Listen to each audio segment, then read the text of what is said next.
One day, the world was thrown into chaos as monsters poured out from suddenly appearing gates. The ones who saved it were the hunters, individuals awakened by the power of the system. By clearing these gates, they grew stronger, rising from 1 star to 7 stars. The 7 hunters who reached 9 stars through the blessings of constellations established the 7 great families and ruled the world. Amidst this hierarchy, Chinen Ryoga became the first human in history to reach 9 star without a constellation's blessing. The media hailed him as the miracle of the Far East, the first 9-star hunter born in Japan. However, the 7 great families and the constellations saw him differently. To them, he was a threat that could bring about the collapse of order. To eliminate this threat, one of the 7 great families, the Romanov family, made their appearance. They were a magical dynasty vying for supremacy over Eurasia. Chinen Ryoga, the 9-star hunter, lay amidst the burning ruins of a city, bloodied and battered. Clutching a pocket watch in his trembling hand, he looked up and cursed the man responsible, whispering the name of that bastard Dmitri. High above on a ledge of debris, a man in a red cloak stared down at him with glowing blue eyes. This was the avatar of Odin and the Sorcerer King, Dmitri Andreevich Romanov. Dmitri looked down at the fallen hunter and noted that this was the end of the line for the one who became a 9-star without a constellation's blessing. Ryoga spit out blood and asked why they were trying to kill him. He questioned if it was because he lacked a blessing, or if it was because he refused to become a dog for the 7 great families. Dmitri let out a cold laugh, admitting it was a bit of both. He explained that the constellations were clamoring for Ryoga's head, so it could not be helped. He reached out a hand, stating that if people could grow strong on their own like Ryoga, there would be no point to the constellations. He added that an undead king with the power to rival the 7 families and the constellations' blessings on his own was nothing but a threat. Furthermore, the 7 families already had their hands full keeping each other in check. Chinen Ryoga, the necromancer known as the Undead King, looked up with a glare and called the explanation a load of bullshit. Dmitri's expression hardened as he told Ryoga that necromancers defied providence, trampling upon the order of the world by manipulating the dead. He claimed that in a battle between 9 stars, the power of a constellation determined the victor. He gestured to the surrounding fire, saying Ryoga chose a defiled power that defied life and death and was abandoned by the constellations. Light began to gather in Dmitri's palm as he declared that was the exact difference between them. Ryoga struggled to his feet, mocking Dmitri for being awfully cocky while hiding behind Odin's power. He asked if Dmitri knew why he had listened to the bullshit in silence for so long. Raising his hand as dark mana began to swirl around him, Ryoga stated he would show him right now. Bones began to rattle and rise from the scorched earth. Ryoga activated dark magic regeneration, lunar eclipse, followed by his transcendental skill, Death Field. A massive vortex of dark energy surrounded him as an army of glowing-eyed skeletons stood at his back. Dmitri looked on with a smirk, musing that a transcendental skill was fueled by souls. He expressed surprise that Ryoga still had that much power left and decided to treat him to his strongest magic. Chanting his absolute incantation, Odin's Eye, Dmitri prepared to obliterate the undead king's very soul. Ryoga watched the massive gathering of golden light, wondering if he was truly going to use Odin's Eye. He realized that his death field would not be enough to beat that. Dmitri unleashed the transcendental magic, Lord of Vermilion, sending a massive beam of destructive energy crashing down. As the light neared, Ryoga looked up and smiled, thinking that since he was going to die anyway, it wouldn't hurt to test his plan. Dmitri was taken aback, wondering why the man was smiling. Ryoga tightened his grip on the pocket watch of Chronos, an artifact capable of interfering with time. The system announced that the watch had detected the power of a constellation. As the golden beam hit Ryoga, the watch infused with the constellation's power, meeting the activation conditions. The system confirmed the regression to the past of player Chinen Ryoga. Time began to reverse. Ryoga thought about how the activation conditions required the player to be a 9-star and the artifact to be infused with constellation power. Since he didn't have that power himself, he simply had to borrow Dmitri's. Dmitri shouted in confusion, demanding to know what the undead king had done. Ryoga grinned as his body began to dissolve into the light, telling Dmitri he would put the power of his precious Odin to good use. With a final gesture of defiance, he flipped Dmitri off and swore that next time, he would crush both him and the 7 great families. The pocket watch ticked, and the world vanished in a flash of white. Ryoga suddenly bolted upright in bed, gasping for air. He looked around the room, realizing this place was definitely the house he used to live in. He checked the watch in his hand, wondering if it actually worked. He looked at his reflection in a dark screen, thinking about how that bastard Dmitri tried to kill him over such petty reasons. The system screen appeared, detailing the broken pocket watch of Chronos. It was a holy relic that could not be reversed again in this current timeline branch. Ryoga smiled, realizing his gamble paid off and that he had returned to that day 23 years ago, right after he left the orphanage and when the system first appeared. A blue screen materialized before him, stating he had been chosen by the system and needed to select a class that suited his unique traits. His stats were displayed, showing he was back to level 1. His unique trait, Clear Mind, granted him immunity to all mental attacks. The system offered 3 basic classes: martial artist, mage, or priest. Ryoga noted that only basic classes were available at first. He remembered choosing the magic tree before the regression without thinking much about it. He sat on his bed, deciding there was no need to rush and choose a class right away. He vowed to get even stronger this time and survive to the bitter end. Donning a jacket, Ryoga headed to the Natsuhabara Hunter Market. He entered a high-end jewelry shop where a clerk welcomed him. She pointed out swords imported from the Magus Corporation and rings crafted from new materials obtained from the spire. Ryoga cut her off, asking if they had the Ring of the Dark Abyss. The clerk was taken aback, warning him that the item was cursed. Ryoga remained calm, stating he knew and asked for the price. The clerk led him to a display,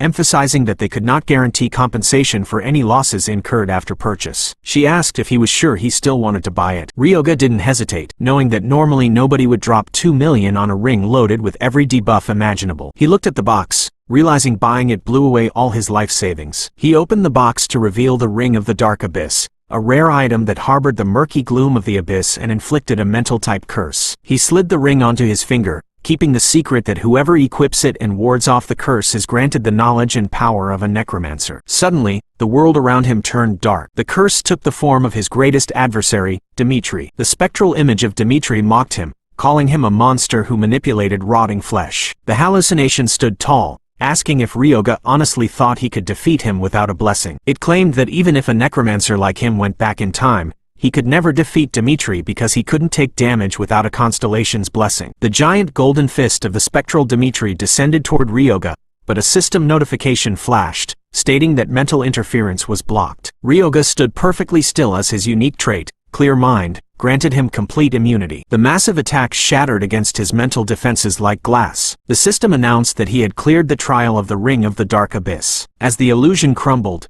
Ryoga stood in the shop with a smirk, his left eye glowing with a fierce blue flame. The necromancer's power residing in the ring began to awaken. Ryoga thought to himself that the way to break the curse was not to resist. It was exactly because he knew this that he was able to become the world's first necromancer. He looked into the void, addressing the spectral Dimitri one last time, stating that since he couldn't rival the 7 families without a blessing, he would just have to create one. He would find a constellation that would choose him as a necromancer. The blue light of the system announced that the trial of the Ring of Darkness had been cleared, and the necromancer's power dwelling within the artifact had finally awakened. The item's grades surged from rare to epic, radiating a dark, intense energy. Ryoga looked at the glowing ring with a satisfied smirk and noted that everything was going all right. He reached out his hand toward the floating system screen, which offered him a choice from 4 different classes based on his unique traits. Alongside the standard options of martial artist, mage, and priest, the new class of necromancer sat waiting. With a decisive movement, Ryoga tapped the screen and selected the necromancer class. Dark purple mana erupted from his finger as the system confirmed his choice,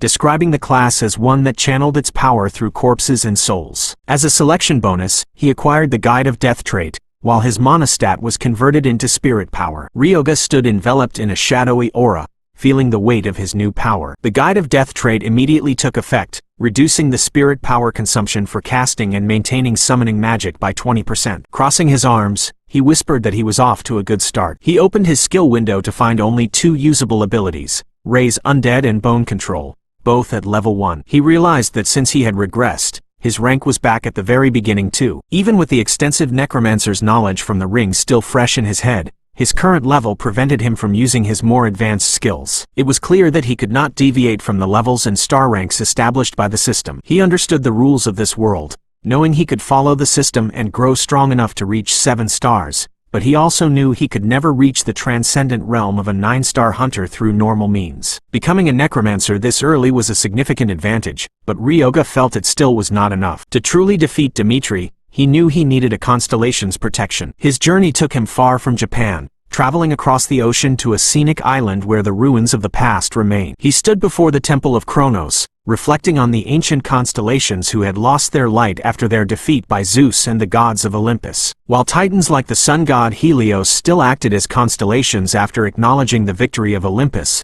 others remained forgotten. Ryoga approached a cracked stone altar, clutching the pocket watch of Kronos. He looked at the shattered glass of the watch and thought that its original owner was different from the gods who ruled now. With a determined expression, he decided it was time to meet a fallen constellation. Raising the pocket watch high, Ryoga slammed it down onto the altar with a resounding strike. A blinding explosion of golden light erupted from the point of impact, tearing through the fabric of reality. The space around him warped and shattered, revealing a path to a grand, celestial temple located beyond the mortal realm. Ryoga stepped through the rift and looked up at the towering stained glass windows of the divine hall. A booming, ancient voice echoed through the chamber, demanding to know who was there. A massive spectral figure with a flowing white beard and glowing eyes materialized before him. Kronos, the dethroned king of the Titans, glared down and asked who was the fool acting so insolently in his presence. Ryoga met the giant's gaze with a calm smile, saying he was glad to finally meet the father of Zeus. He looked up at the god who had once swallowed his own sons to prevent his downfall, only to be stripped of everything by Olympus. Ryoga noted that now Kronos was nothing more than a forgotten name, but he was certain the flames of revenge were still burning in the Titan's chest. Leaning in with a sharp grin, Ryoga asked if the god didn't want revenge. He held up the pocket watch, offering a deal.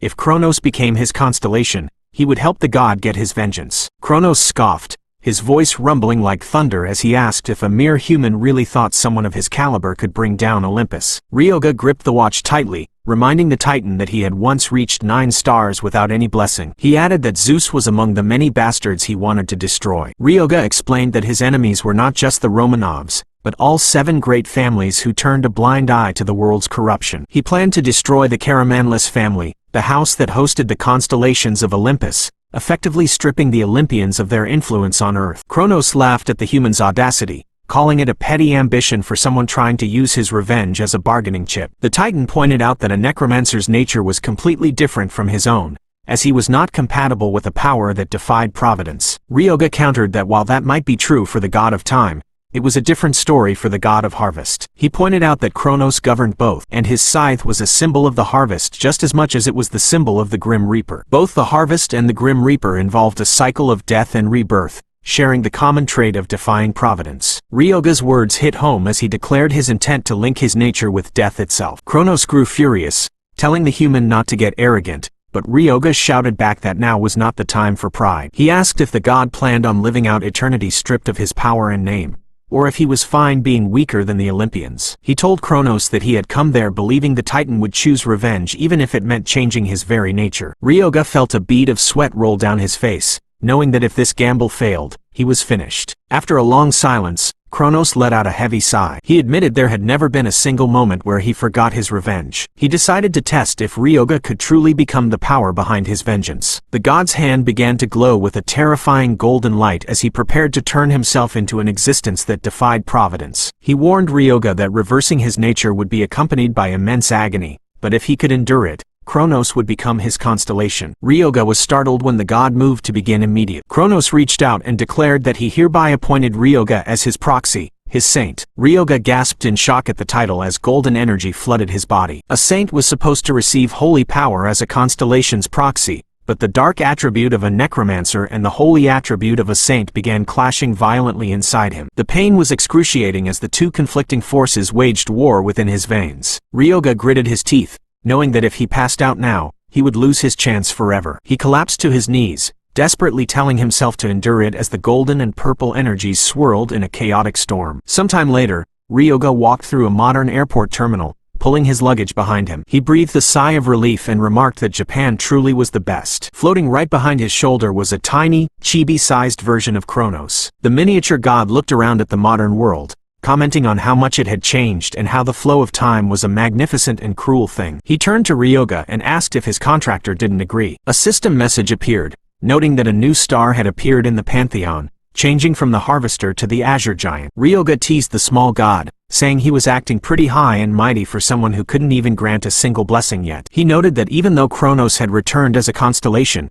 he had no worshippers and no power, yet he still looked extremely happy. Ryoga thought about how he had forcibly squeezed the Titan into the mold of a Grim Reaper using the scythe as a shared concept. They needed to start building a reputation from scratch to regain his power. Kronos, unaware of the specific details of Ryoga's plan, crossed his arms and told Ryoga that since he went through the trouble of making him a saint, he had better spread his name far and wide. Ryoga realized he was in an unprecedented situation, as the saint class was the highest tier in the priest lineage. Kronos had suddenly poured all his power into him, turning a necromancer into a priest. The system displayed his new status as the Saint of the White Knight. This title granted him a 30% increase in holy spell efficiency and removed all class penalties when using necromancer skills. His additional traits allowed for a conversion between holy power and spirit power, letting him use equipment and skills from both the priest and mage classes. He even gained a new skill called Life Drain, which used holy power tainted by death to absorb a target's life force. Ryoga marveled at the idea of wielding two entirely different forces at the same time, realizing that being able to use necromancy and holy skills simultaneously was completely broken. Kronos smirked, claiming he had it all calculated from the start. Ryoga didn't fully believe him but focused on his next move. He decided that at this time of year, the gate in Furujuku was the best choice. He set his sights on the ancient garden, the perfect place to test out his new powers. The dimensional rifts known as gates were classified into two categories: fluid types, which vanished once the boss and core were destroyed, and fixed types, which remained permanently. The ancient garden was one such fixed gate, a one-star environment that served as a common training ground for novice hunters. Ryoga walked toward the shimmering blue portal, noting that its low entry requirement made it an easy choice for those just starting out. Near the entrance, various groups of hunters were busy scouting for members, with some reminding their comrades to be careful while others expressed nervous excitement about their first raid. One man suggested they head out as soon as they found one more martial artist. Ryoga watched them briefly, reflecting on how he used to do the same back in the day, though he never seemed to end up with a decent team. As he approached the gate, a man in heavy armor called out to him, asking if he was alone and if he wanted to join their party. Ryoga simply replied that he was good and continued walking past them without a second glance. The man was left confused, while his female teammate wondered if the youth, who looked like a brand new hunter, would be alright on his own. The armored man told her not to worry since the boy had been the one to turn them down. Ryoga stepped through the portal, confident that at his current level, he was better off alone and ready to test his new skills. The system announced his arrival as he stepped into the lush, sun-drenched forest of the ancient garden. The area was eerily quiet, a classic pattern that usually signaled an imminent ambush. Right on cue, a goblin lunged from the dense foliage with a sharp screech, its dagger aimed at his throat. Ryoga shifted his weight, effortlessly dodging the beast's strike before catching it by the neck in a crushing grip. He mocked the creature, thanking it for going out of its way to get itself killed. Activating his innate trait, White Knight, he converted his spiritual power into holy power and triggered Life Drain. The goblin groaned in agony as its life force was violently siphoned away. Ryoga noted that using holy power felt remarkably similar to spirit power. The system confirmed the successful absorption, granting him permanent increases to his agility and strength. He realized that the level-up bonus was 5 points, meaning killing 25 goblins was equivalent to gaining an entire level. As a golden light washed over him, signaling a level up, Chibi Kronos appeared over his shoulder, laughing and asking if his contractor liked the results. Ryoga admitted it was amazing, prompting the small god to demand more praise for his greatness. Turning his attention back to the fallen monster, Ryoga prepared to use the corpse. He extended his hand, suffused with dark energy, and commanded the dead to answer his call as he activated Raise Undead. Shadows coiled around the goblin's remains, and the system reported a high completion rate, increasing the zombie's stats by nearly 100%. The reanimated goblin stood firmly, and Ryoga decided it could easily do the work of a single person in this garden. Suddenly, a small pack of goblins emerged from the trees, snarling at the intruder. Ryoga crossed his arms and gave a simple command to go. His undead servant charged forward with a guttural roar, brutally biting and clawing at its former kin. Ryoga watched the carnage, asking the living monsters if they were scared because their opponent wouldn't die. He explained that stabbing the vitals of a zombie was useless. As another goblin tried to sneak up on him, Ryoga grabbed its face, asking if he wasn't even on their radar before draining its life. He discovered that Life Drain worked just as effectively on corpses, making the skill incredibly versatile. With his stats continuing to climb, Ryoga decided to pick up the pace, recalling a saying among necromancers that defeating the first enemy meant half the goal was already reached. He raised 4 more zombies, commanding them to answer his call as the system noted their exceptionally high completion rates. He felt that being a necromancer really was the best as his growing army tore through the forest. Chibi Kronos followed behind, grumbling that as his contractor, Ryoga should try to fight with a bit more dignity. Ryoga told him to get used to it, as this was the true way a necromancer fought. Soon, he reached the maximum limit of 20 controllable undead, and a wave of zombies swarmed the remaining monsters. Suddenly, an arrow of fire streaked through the air, striking a goblin near the edge of the clearing. Ryoga immediately halted his summons and told whoever was hiding to come out. The group from the entrance emerged from the brush, their leader asking who he was. Ryoga looked at the man and woman behind the leader, recognizing them instantly as the twin shadow hunters. His gaze turned cold as he remembered they were the very ones who had tried to assassinate him before his regression. The newcomers were identified as Yuma and Yuka Rendo, a pair of fraternal twin hunters who were renowned for their coordination. Ryoga looked them over with a cold gaze, remembering they were quite a pain to deal with in his past life. Chibi Kronos floated beside him, unimpressed, remarking that they did not look particularly strong. Ryoga agreed, noting that it was because they were still only one-star hunters at this point in time. He also noticed a third member, a man named Haibara, and recalled that there had only been 2 of them in the previous timeline. A dark thought crossed his mind as he considered taking out these future enemies now, but he quickly dismissed it. He reasoned that they had simply accepted an assassination request back then and did not harbor a direct personal grudge against him. Yuma, the armored twin, gestured toward the reanimated goblin and asked if Ryoga was the one controlling it. Ryoga rested his chin on his hand, realizing that the Necromancer class would not become widely known until much later. He confirmed the zombie was his summon and silently decided that he needed some baggage carriers to make his raid more efficient. He glanced toward a fresh goblin corpse and its monostone, then turned back to the trio, asking if they wanted to work with him. Yuma was caught off guard by the sudden offer. Ryoga laid out the terms, stating he wanted a 70-30 split in his favor for the magic stone gathering. He promised to defeat all the enemies himself, allowing them to make some easy pocket money. The twins and Haibara huddled together to discuss the strange proposal. Yuka whispered that they could not trust a guy like him, while Haibara pointed out that he had never even heard of a hunter who summoned zombies. Ryoga watched them with a bored expression, noting that their hushed discussion was taking far too long. Finally, Yuma stepped forward and agreed to the deal, but he tried to negotiate for a 50-50 split. He argued that their current cut would only amount to a tiny fraction each. Ryoga did not budge, countering with a 70-30 split and stating that if they did not like it, they were done there. Yuma relented, feeling the weight of Ryoga's overwhelming confidence. Haibara questioned if they were really okay with this, but Yuma told him not to wimp out. He whispered that if Ryoga wanted to attack them, they would already be dead, noting that the youth had entered the gate without any equipment and still possessed absolute certainty. As the raid progressed,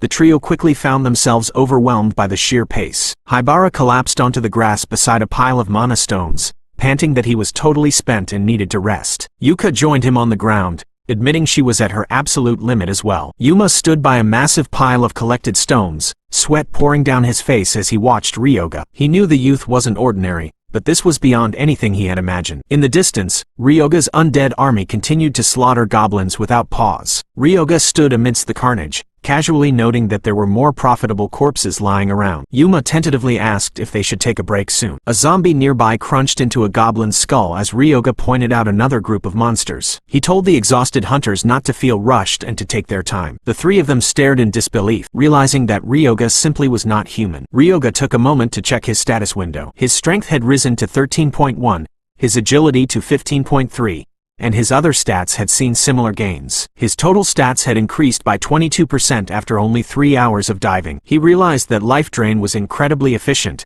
and at this point, his specifications were already on par with a level 4 hunter. With his level sufficiently increased, he decided it was time to head for the boss. Deep in the forest, a goblin shaman sat upon a throne made of bone and stone. The creature sneered as it sensed a foolish human approaching. Ryoga walked into the clearing with his hands in his pockets, accompanied by the twins and Haibara. He looked at the shaman and mocked the creature for acting like the king of the hill. Yuka nervously warned Ryoga that the goblin shaman was the boss of the south and it might be better not to provoke him too much. The shaman glared with glowing red eyes, commanding the other goblins to make the human kneel and bring him forward. A horde of armored goblins charged, screaming for the meat to be sucked from the human's bones. Ryoga's zombies met them head-on, and the 2 sides clashed in a bloody melee. One of Ryoga's familiars was cut down, causing the system to report that his active summons had decreased to 19. Ryoga immediately commanded the new corpse to answer his call, activating Raise Undead to bring his army back to its 20-man limit. The twins watched in horror as he reanimated fallen enemies right in the middle of the fight. Seeing his minions struggle,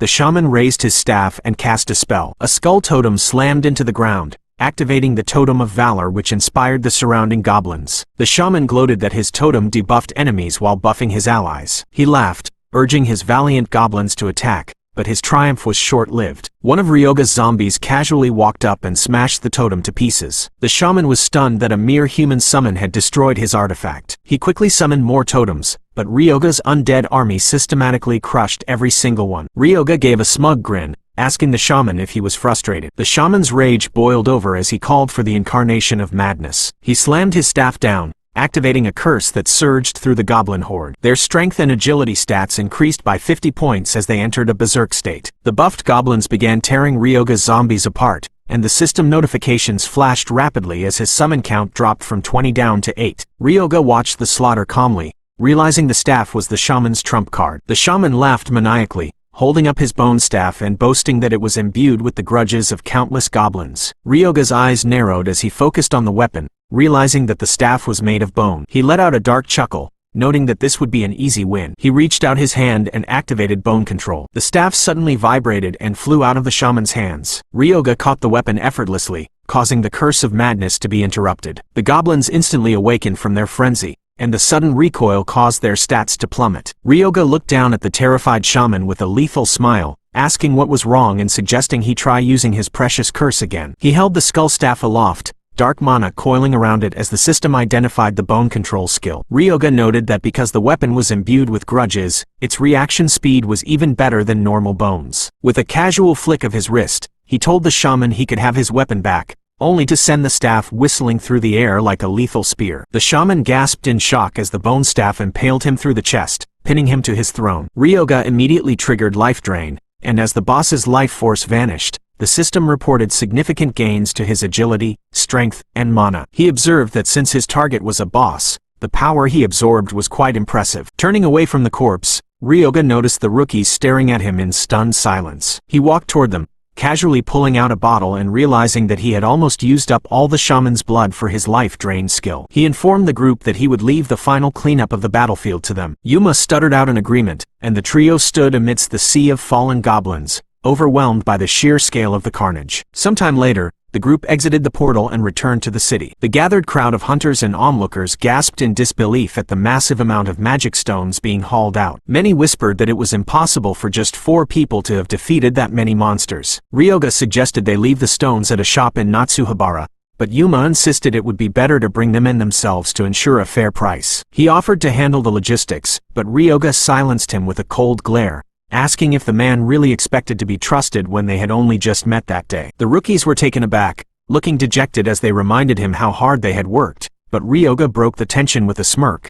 saying he was just kidding. He estimated that everything they collected would sell for roughly 6 million. He then pulled the shaman's bone staff from Yuma's pack, noting that the weapon would probably be quite cheap. Yuma was confused as to why, and Ryoga explained that while the rare grade staff of grudges granted immense spirit power, it had a priest-only restriction and a curse that corroded the user's mind. The system confirmed the item's lackluster traits, including a chance to activate a curse of confusion. Ryoga smiled, knowing that while priests could equip it, they couldn't normally manipulate spirit power anyway. He decided to take the staff for himself and told the group to deduct its value when they settled their accounts. Yuma protested, saying it was an item they never could have gotten on their own, and offered to let Ryoga have it without charge. The twins agreed with their leader's decision, and Ryoga noted that this cooperative attitude was what he liked about this team. He asked if their team name was Rookies and invited them to dive with him again the next day. The trio saluted enthusiastically as he walked away. The next day, the group returned to the sunlit forests of the ancient garden. After hours of relentless combat, Ryoga looked back to find Yuma and the others collapsed on the ground,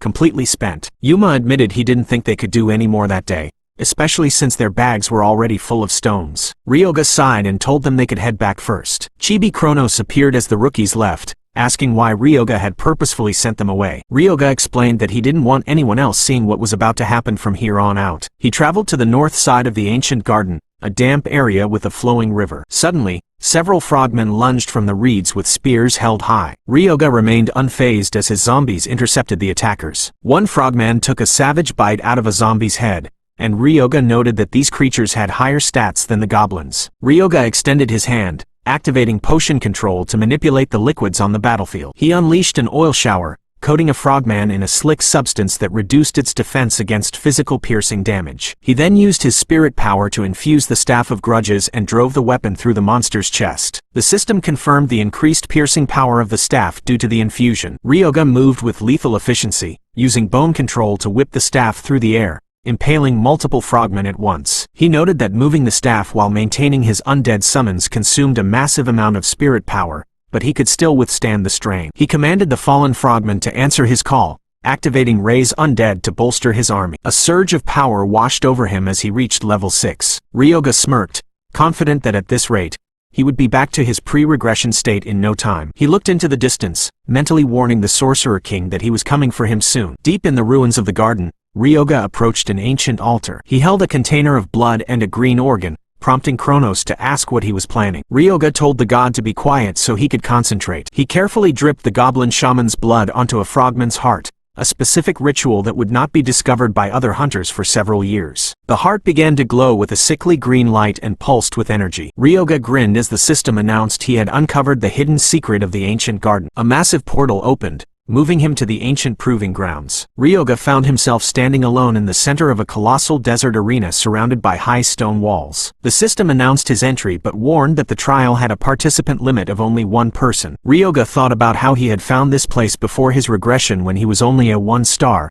but couldn't enter then. Now, he finally got to see it. The ground shook as a massive blue-clawed foot stepped into the arena. A hulking Dragonian with glowing eyes and massive muscles emerged from the shadows. The system identified the Dragonian and set a time limit of 10 minutes, promising a reward if he was still alive when the time ended. Ryoga's eyes glowed with anticipation as he prepared for the fight. The constellations of the Pantheon created a specialized arena to select superior hunters, commissioning the Dragon Army to establish the ancient Proving Grounds 1. Within these trials, elite soldiers belonging to the Dragon Army were stationed as the ultimate hurdle. A system message appeared, setting a time limit of 10 minutes and promising a reward to anyone who could stay alive until the clock ran out. Chibi Kronos floated nearby, looking at the massive opponent and mocking Ryoga, saying that with his current strength, he wouldn't last even 10 seconds. The tiny god laughed, suggesting he should probably start looking for a new Holy One. Ryoga ignored the taunt, standing with his frogman zombies and stating firmly that was not going to happen. He reasoned that even if his opponent was a dragonkin,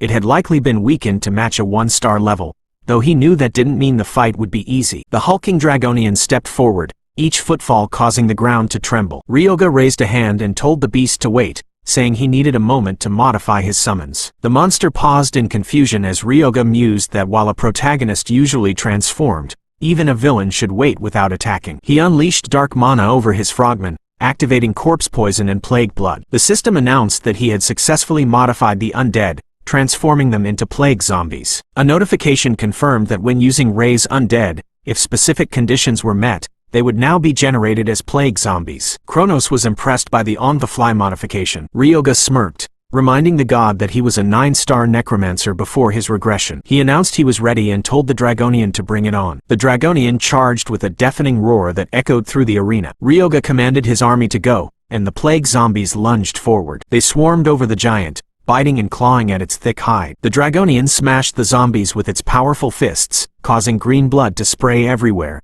but the system revealed the activation of Poison Acid level 12. Ryoga explained that he had converted all the strength stats of the frogmen into a powerful poison, which then doubled in potency upon their transformation into zombies. He watched with a lethal look, noting that while his own strength and agility had dropped for the conversion, the poison should be powerful enough now. The Dragonian roared in agony as the acid began to sizzle and eat away at its skin. Ryoga noted that the beast was a tough one for enduring that much poison acid. He raised the Staff of Grudges, injecting spiritual power to temporarily increase its defensive power. The Dragonian struck with a massive, crushing blow, but Ryoga blocked it with his staff. He was pushed back by the force, noting that the beast's strength was still incredible even after being halved by the poison. The Dragonian roared again, but Ryoga activated bone control, launching the skull from his staff directly into the monster's leg. As the beast screamed in pain, Ryoga gave the final order for his undead to go. They swarmed the weakened Dragonian, pinning it to the dusty floor of the arena. Ryoga watched the struggling monster and admitted it wasn't a bad final struggle,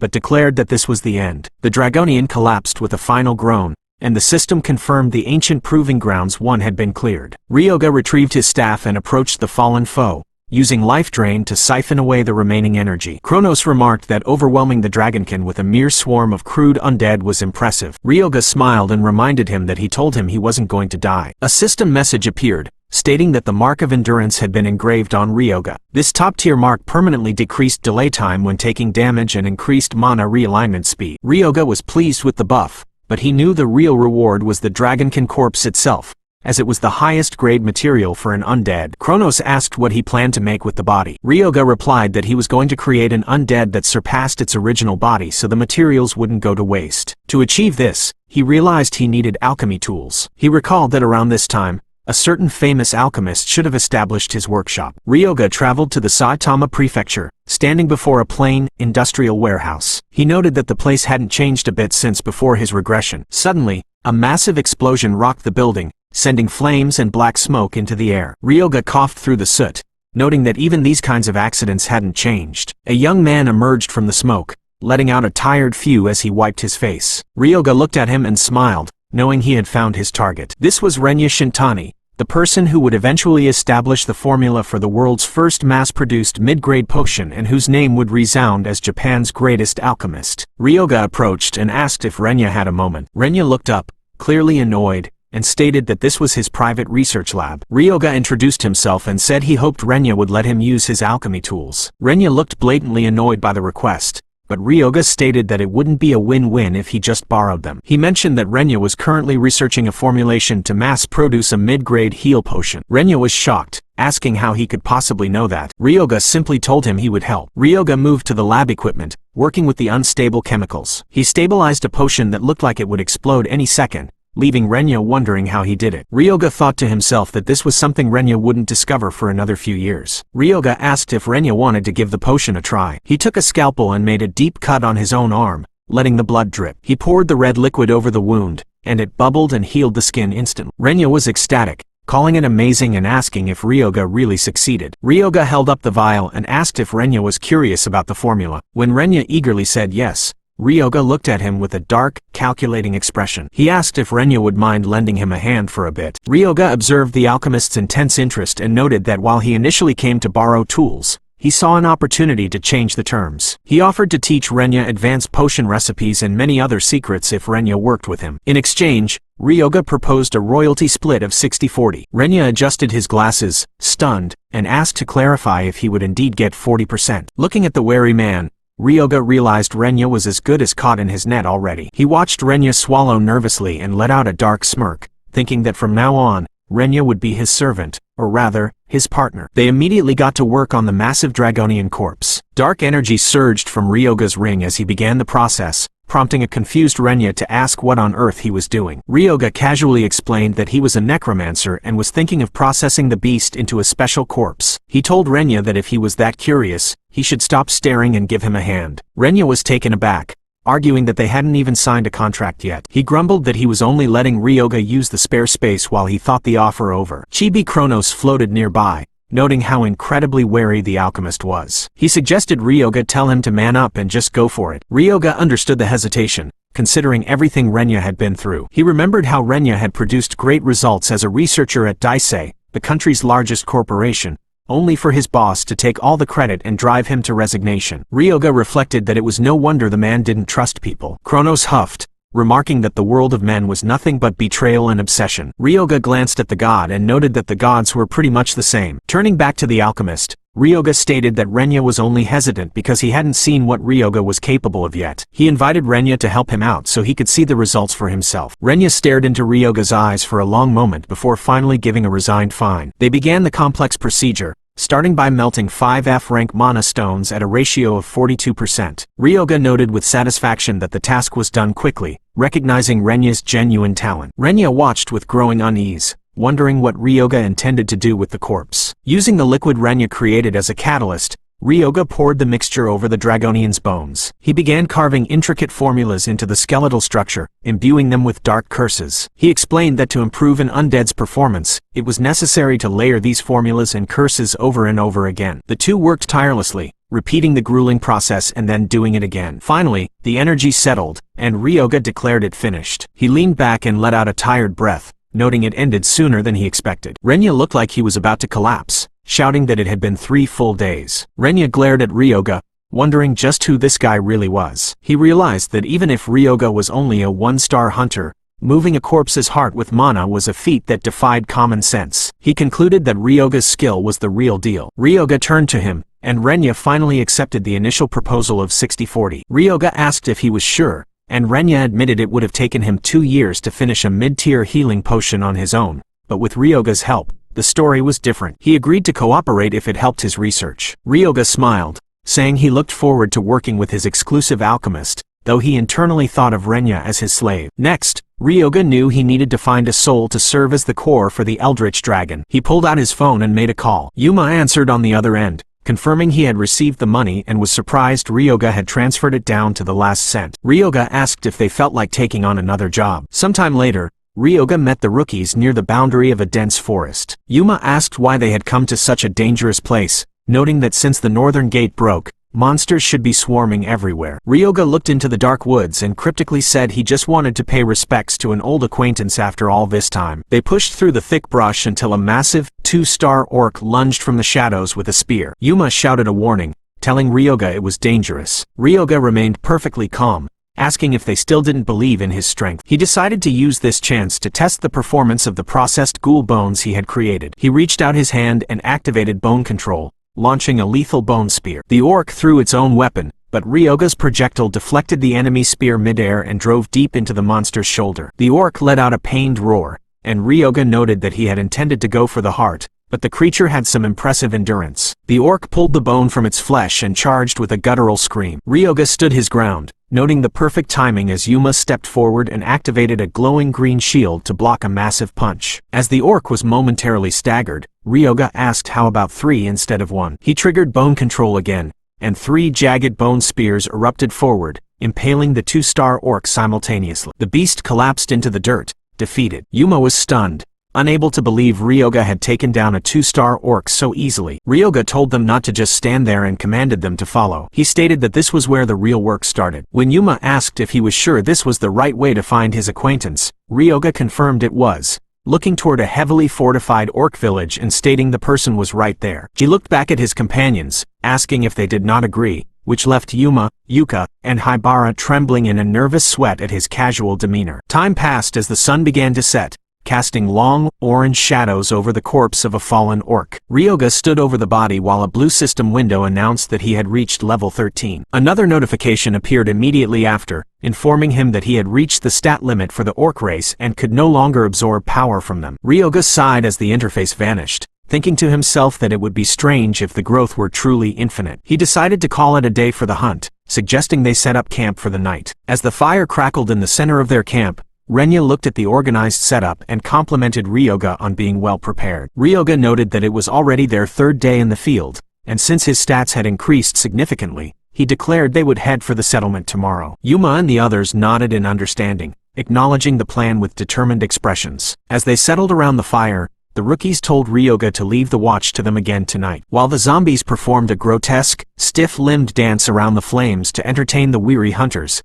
the group bid each other good night. Under the silver glow of the full moon, Ryoga sat alone atop a high rock overlooking the camp, observing that his level had risen once again. He decided it was time to read some of the unlocked knowledge he had recently acquired. He triggered the system, which began accessing the library of knowledge left behind by the previous Lords of Death. Ryoga suddenly found himself standing in a vast, ethereal archive filled with endless rows of books stretching into the darkness. However, his frustration grew as he realized he could not read most of them due to system restrictions that required him to be level 45 or higher. He looked at the few available titles, seeing books like a beginner's guide for zombies and a basic necromancer manual. He found the selection insulting, considering he had reached 9-star status in his past life, yet here he was stuck with 1-star guides. Despite the blow to his pride, he decided he still had to read them to gain any advantage he could. As Ryoga pored over the ancient texts, his golden eyes scanned the pages with intense focus, absorbing the forgotten techniques. A new system message chimed in the silence, announcing that he had successfully acquired a new skill. The next morning, Haibara woke with a start, his eyes widening in absolute terror. Standing directly over him was a massive orc zombie, but it was now encased in thick, jagged plates of bone armor that pulsed with dark energy. Haibara scrambled back with a panicked shout, but Yuma told him to stop overreacting since they saw the creature every day. Ryoga approached the group, explaining that he had modified the undead slightly during the night. The system revealed the new stats for the armored zombie, which was now a 2-star rank equipped with the skills Bone Armor and Flesh Squirm. With his upgraded minion ready, Ryoga announced it was finally time to head to the orc settlement. They arrived at the fortified orc village at sunset, where an orc sentry atop the wooden wall immediately spotted them and screamed that enemies had arrived. Ryoga did not hesitate, extending his hand and invoking his bone control skill. With a sharp, crushing gesture, he used the surrounding mana to shatter the sentry's skeletal structure, telling the orcs to stop making such a fuss. He casually wiped a speck of dust from his shoulder as a massive orc warrior emerged from the gates, roaring a challenge while archers atop the walls unleashed a volley of arrows. Yuma stepped forward, raising his shield to block the incoming projectiles with a glowing golden barrier of magic. Yuka followed up by drawing her crossbow and shouting for a fire arrow, which streaked through the air and ignited an orc's chest in a burst of flames. Kronos hovered nearby in his chibi form, observing that her skill was actually quite useful. Ryoga smiled, noting that they would grow even more from this point on. He gave the final command to charge, and the combined force of hunters and zombies rushed toward the gate. Ryoga watched as his armored zombie delivered a devastating punch that sent orcs flying like ragdolls. A massive beam of concentrated energy tore through the enemy ranks, and Ryoga reflected that reading those books in the library last night had definitely been worth the effort. He saw the pure terror in the eyes of the surviving orcs and noted with a dark glint in his eye that this was just the beginning of his conquest. The battlefield became a chaotic blur of steel and bone. When the armored zombies' defenses began to fail under the weight of orc axes, Ryoga cast bone armor again, instantly repairing the damage and increasing its durability by 20%. He then ordered the use of wiggling flesh, sending a disgusting, autonomous mass of undead tissue flying into an orc's face to blind and distract it. Watching the display from the sidelines, Yuma realized that Ryoga was not just strong, but that his skill usage was on an entirely different level than any hunter he had ever seen. Suddenly, a massive orc warrior's eyes turned blood red as it activated its berserk mode. The system issued a flashing red warning that the creature had evolved into a unique danger level. Ryoga simply smirked at the beast, stating that he was finally getting tired of waiting for a real challenge. The orc lunged forward with a deafening war cry, swinging its heavy axe in a wide, lethal arc. Ryoga calmly extended his hand and commanded his bone control skill, causing several jagged, dark green spikes to erupt from the ground. The orc groaned in agony as the sharp bones pierced through its thick hide, pinning it in place. Ryoga looked the beast in the eye and told it that it simply could not escape his grasp. A blue system window appeared, showing that his spiritual power was being consumed at a continuous rate of 25%. As the orc shrieked while more spikes tore through its flesh, Ryoga told the monster not to be so pessimistic, reminding it that it was not the only one dying today. The strain of the battle began to show as Ryoga realized that handling 6 bones at the same time took an insane amount of spiritual power,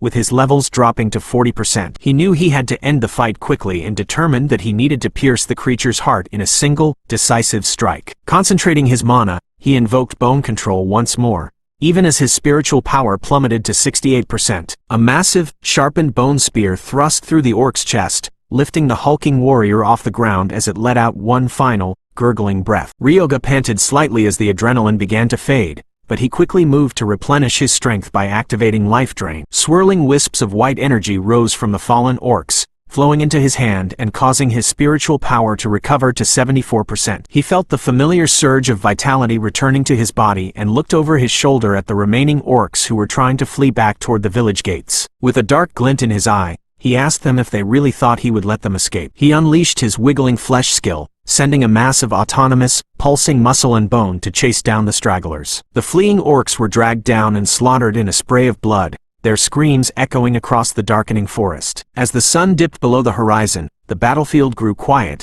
littered with corpses and glowing green mana stones. Yuma looked around at the carnage and wondered aloud how much all of this loot would be worth. Ryoga ignored the common stones and approached a large, ornate weapon embedded in the ground, declaring it to be the main prize of the raid. He pulled the heavy weapon from the earth, and the system identified it as a blood axe of rare grade. The description revealed that the axe was forged from blood and imbued with curses that amplified the user's power the more blood it absorbed. Ryoga smiled, thinking to himself that raiding the village had been well worth the effort. He handed the weapon to Yuma and told him he would leave the loot collection to him, counting on the group to gather the mana stones. Yuma nodded and suggested that Ryoga should go get some proper rest, to which Ryoga gave a brief word of thanks before walking away into the woods. Ryoga eventually reached a massive, gnarled tree that stood like a skeletal monument in a clearing. He stood before it and stated that he had finally found his target. He looked up into the twisted branches and told the entity hiding within to come out so they could have a little chat. When he was met with silence, Ryoga let out a weary sigh and gripped his bone staff, warning that if that was how they wanted to play, he would force the issue. He struck the base of the tree with a burst of dark energy, causing the wood to crack and groan as a shadowy figure with glowing red eyes manifested from the trunk. The spirit demanded to know who went there, but Ryoga simply smiled and greeted him by name, calling him the magic brawler, Kashiwagi Sora. The shadow recoiled in shock, asking how Ryoga could possibly know his name. Ryoga explained that he knew him as the hero who had stopped the monster wave on the front lines 35 years ago. He mentioned that he had even made him an undead and fought alongside him in his previous life before the regression. Ryoga looked toward the horizon and noted that Japan had not fallen thanks to warriors like him, even mentioning that a memorial stood in his honor so that the world would never forget his sacrifice. He praised Sora as a powerhouse who possessed the rare talent of both a martial artist and a magician. The spirit seemed to relax slightly, whispering that at least his death had not been in vain. However, Ryoga's expression turned somber as he added that not everyone from that time had left their name behind for the right reasons. The spirit grew confused and asked what he meant by that. Ryoga asked if he remembered the submaster of the Aragiri Guild,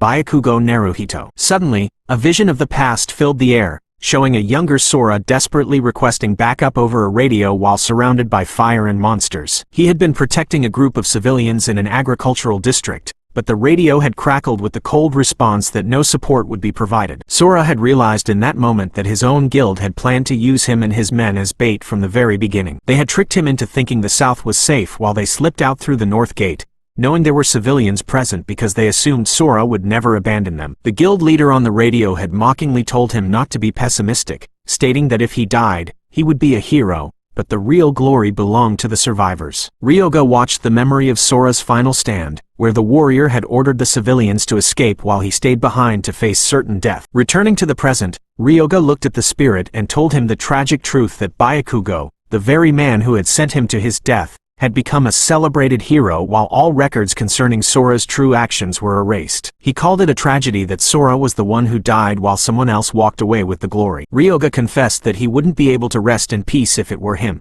and that he would return from the dead to get revenge. The spirit's form exploded into a terrifying, massive maw of darkness and teeth, roaring for Ryoga to stop the nonsense and get to the point. Ryoga didn't flinch, maintaining a sharp, confident grin as he offered to help the spirit get his revenge. He looked into the abyss of the spirit's eyes and asked how he would feel about making a contract to become one of his undead. He raised his hand, where the ring of the dark abyss glowed with a faint, spectral light, and explained that he had even prepared a powerful vessel to house the warrior's soul. The dark mass of Sora's spirit stood tall, admitting that in his current state, revenge had never even crossed his mind. He looked down at the massive dragonkin corpse Ryoga had laid out and stated that he had one condition. He declared that while Ryoga could do whatever he wanted with him, he would absolutely refuse to harm the innocent. Ryoga watched him with a knowing smile, noting to himself that the man had set the exact same condition as he had before the regression. He realized that Sora's heart really hadn't changed at all, which was exactly what he expected of a true hero. Ryoga looked up at the towering shadow and gave his word,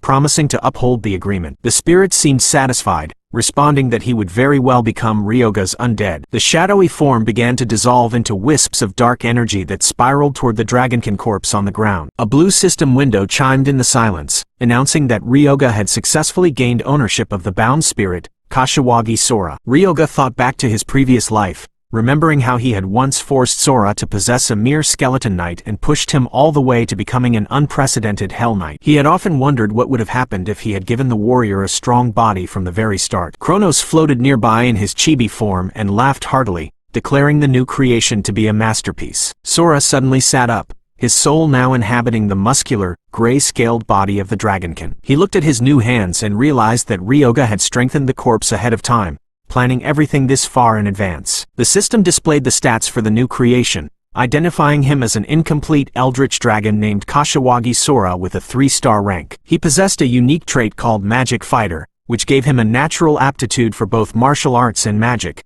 allowing his stats to enhance randomly as his spirit increased without any penalties. Ryoga deemed the result perfect, noticing it was a trait Sora had lacked when he was just a skeleton knight. He asked the dragon how the body felt, and Sora stretched his powerful new limbs. He noted that it wasn't bad, though it was still a step down from the power he held when he was alive. Ryoga looked at the incomplete status on the screen, knowing it was only labeled that way because he had copied the concept of an eldritch dragon using curse formulas. Still, he felt it was a much better starting point than last time and was more than enough for their current needs. He turned to the dragon and told his new lackey that it was time to move out. Sora recoiled at the title, stating quite clearly that he didn't care much for being called lackey personally. Ryoga glanced back and asked if he would prefer to be called by his real name instead. Sora shook his head, explaining that he had thrown that name away long ago. Ryoga let out a weary sigh, thinking that the warrior was a bit of a pain and wondering if his personality had changed from his previous life, where he used to be much quieter. The dragon pondered for a moment, saying he wanted a name that intimidated people just by hearing it,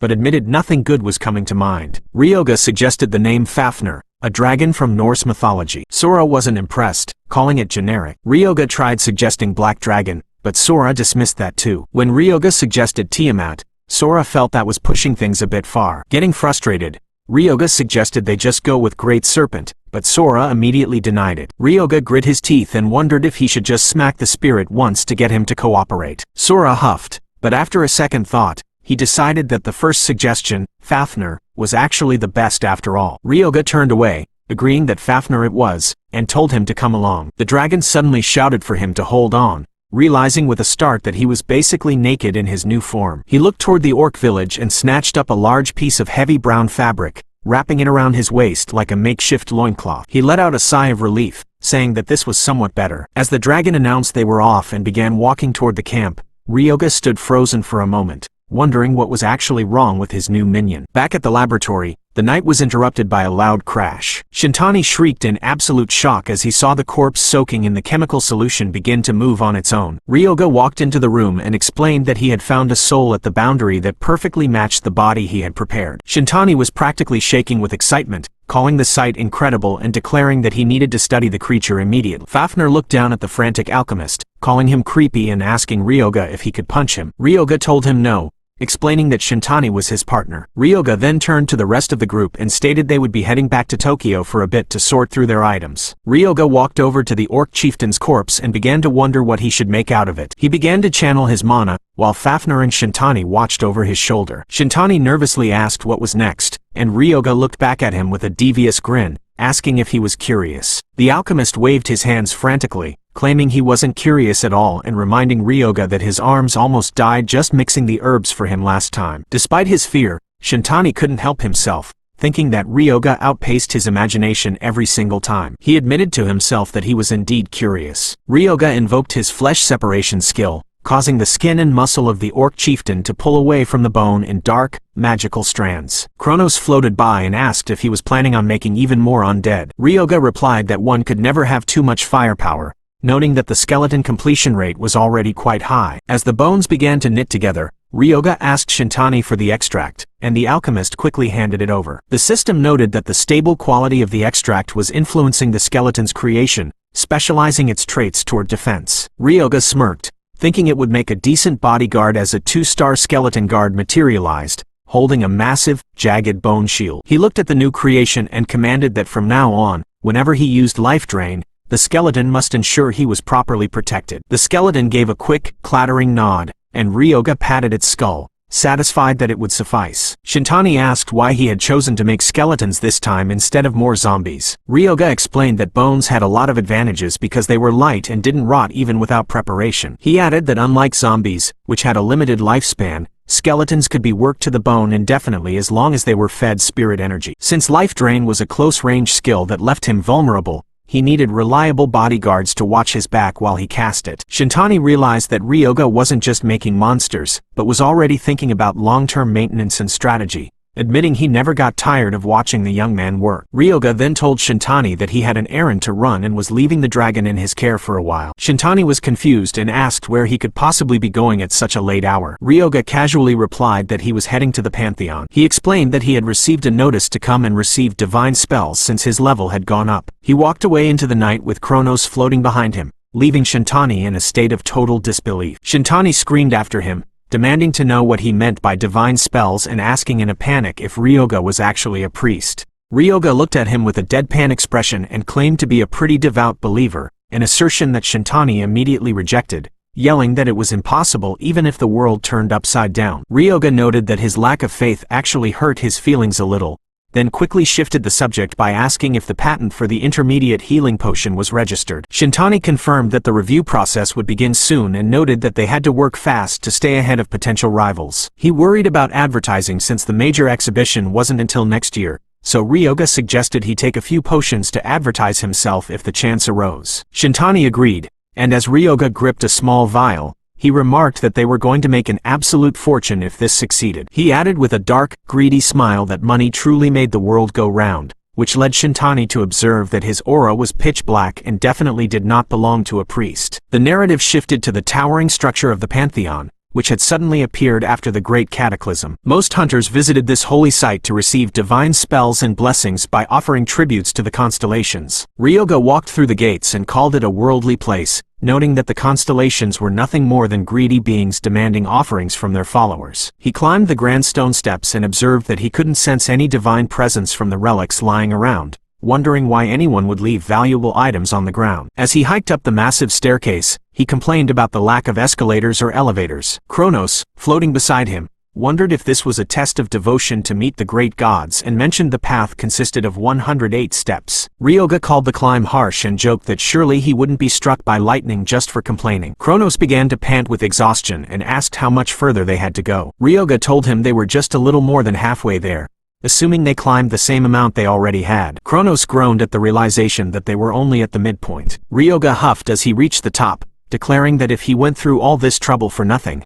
there would be hell to pay. They entered the inner sanctum where the ceiling was a vast map of the stars. System windows began to pop up as different entities noticed Ryoga's presence. The wealthy one openly showed disgust, the one who veils death expressed suspicion, and the Lord of Abydos showed displeasure. Kronos laughed at the cold reception, finding it hilarious, but Ryoga told him to be quiet for a second. Suddenly, Kronos transformed from his small form into his true, massive state as the giant of the defiant heavens. A blue window confirmed he was now registered in the Pantheon as Ryoga's patron. Kronos touched Ryoga's forehead, declaring that he was bestowing his power upon him. Ryoga acquired 2 new divine spells, Unholy Blessing, which boosted stats using yin energy, and Wedge of Retribution, which stacked damage based on the number of hits taken. Kronos laughed with pride at his own greatness, but a final system message noted that the giant of the defiant heavens currently lacked the divinity of a full constellation. To continue shining in the Pantheon, Ryoga would need to acquire more followers and achievements to raise his patron's status. Ryoga called it a garbage system but smirked, knowing that despite the restrictions, he had undeniably grown stronger. Later that night, as Ryoga walked through the city streets, a large man called out to him, asking why he was coming out of the Pantheon. The man was identified as Shigeru Satake, and when Ryoga asked who he was, Satake laughed and reminded him that he was the one who took care of him at the orphanage. Ryoga immediately recognized him as the piece of trash who used to extort everyone and told him not to talk as if they were friends. He looked at Satake's face and asked if his nose had finally healed after Ryoga had busted it in the past. Satake's face twisted in rage, and he gritted his teeth, losing his cool before showing off a badge on his chest. He bragged that he had joined the elite Aragiri guild and mocked Ryoga, assuming he was just a bottom-feeding hunter because he was at the Pantheon. Satake prepared to strike, but his hand was caught by another man, Rago Joman, the 7th attack squad captain of the Aragiri guild. Joman told them to stop since they were in the middle of the city. Ryoga didn't back down and suggested they change locations for an official match. Joman found the request cheeky but authorized it, telling Satake to let his fists do the talking. Satake laughed,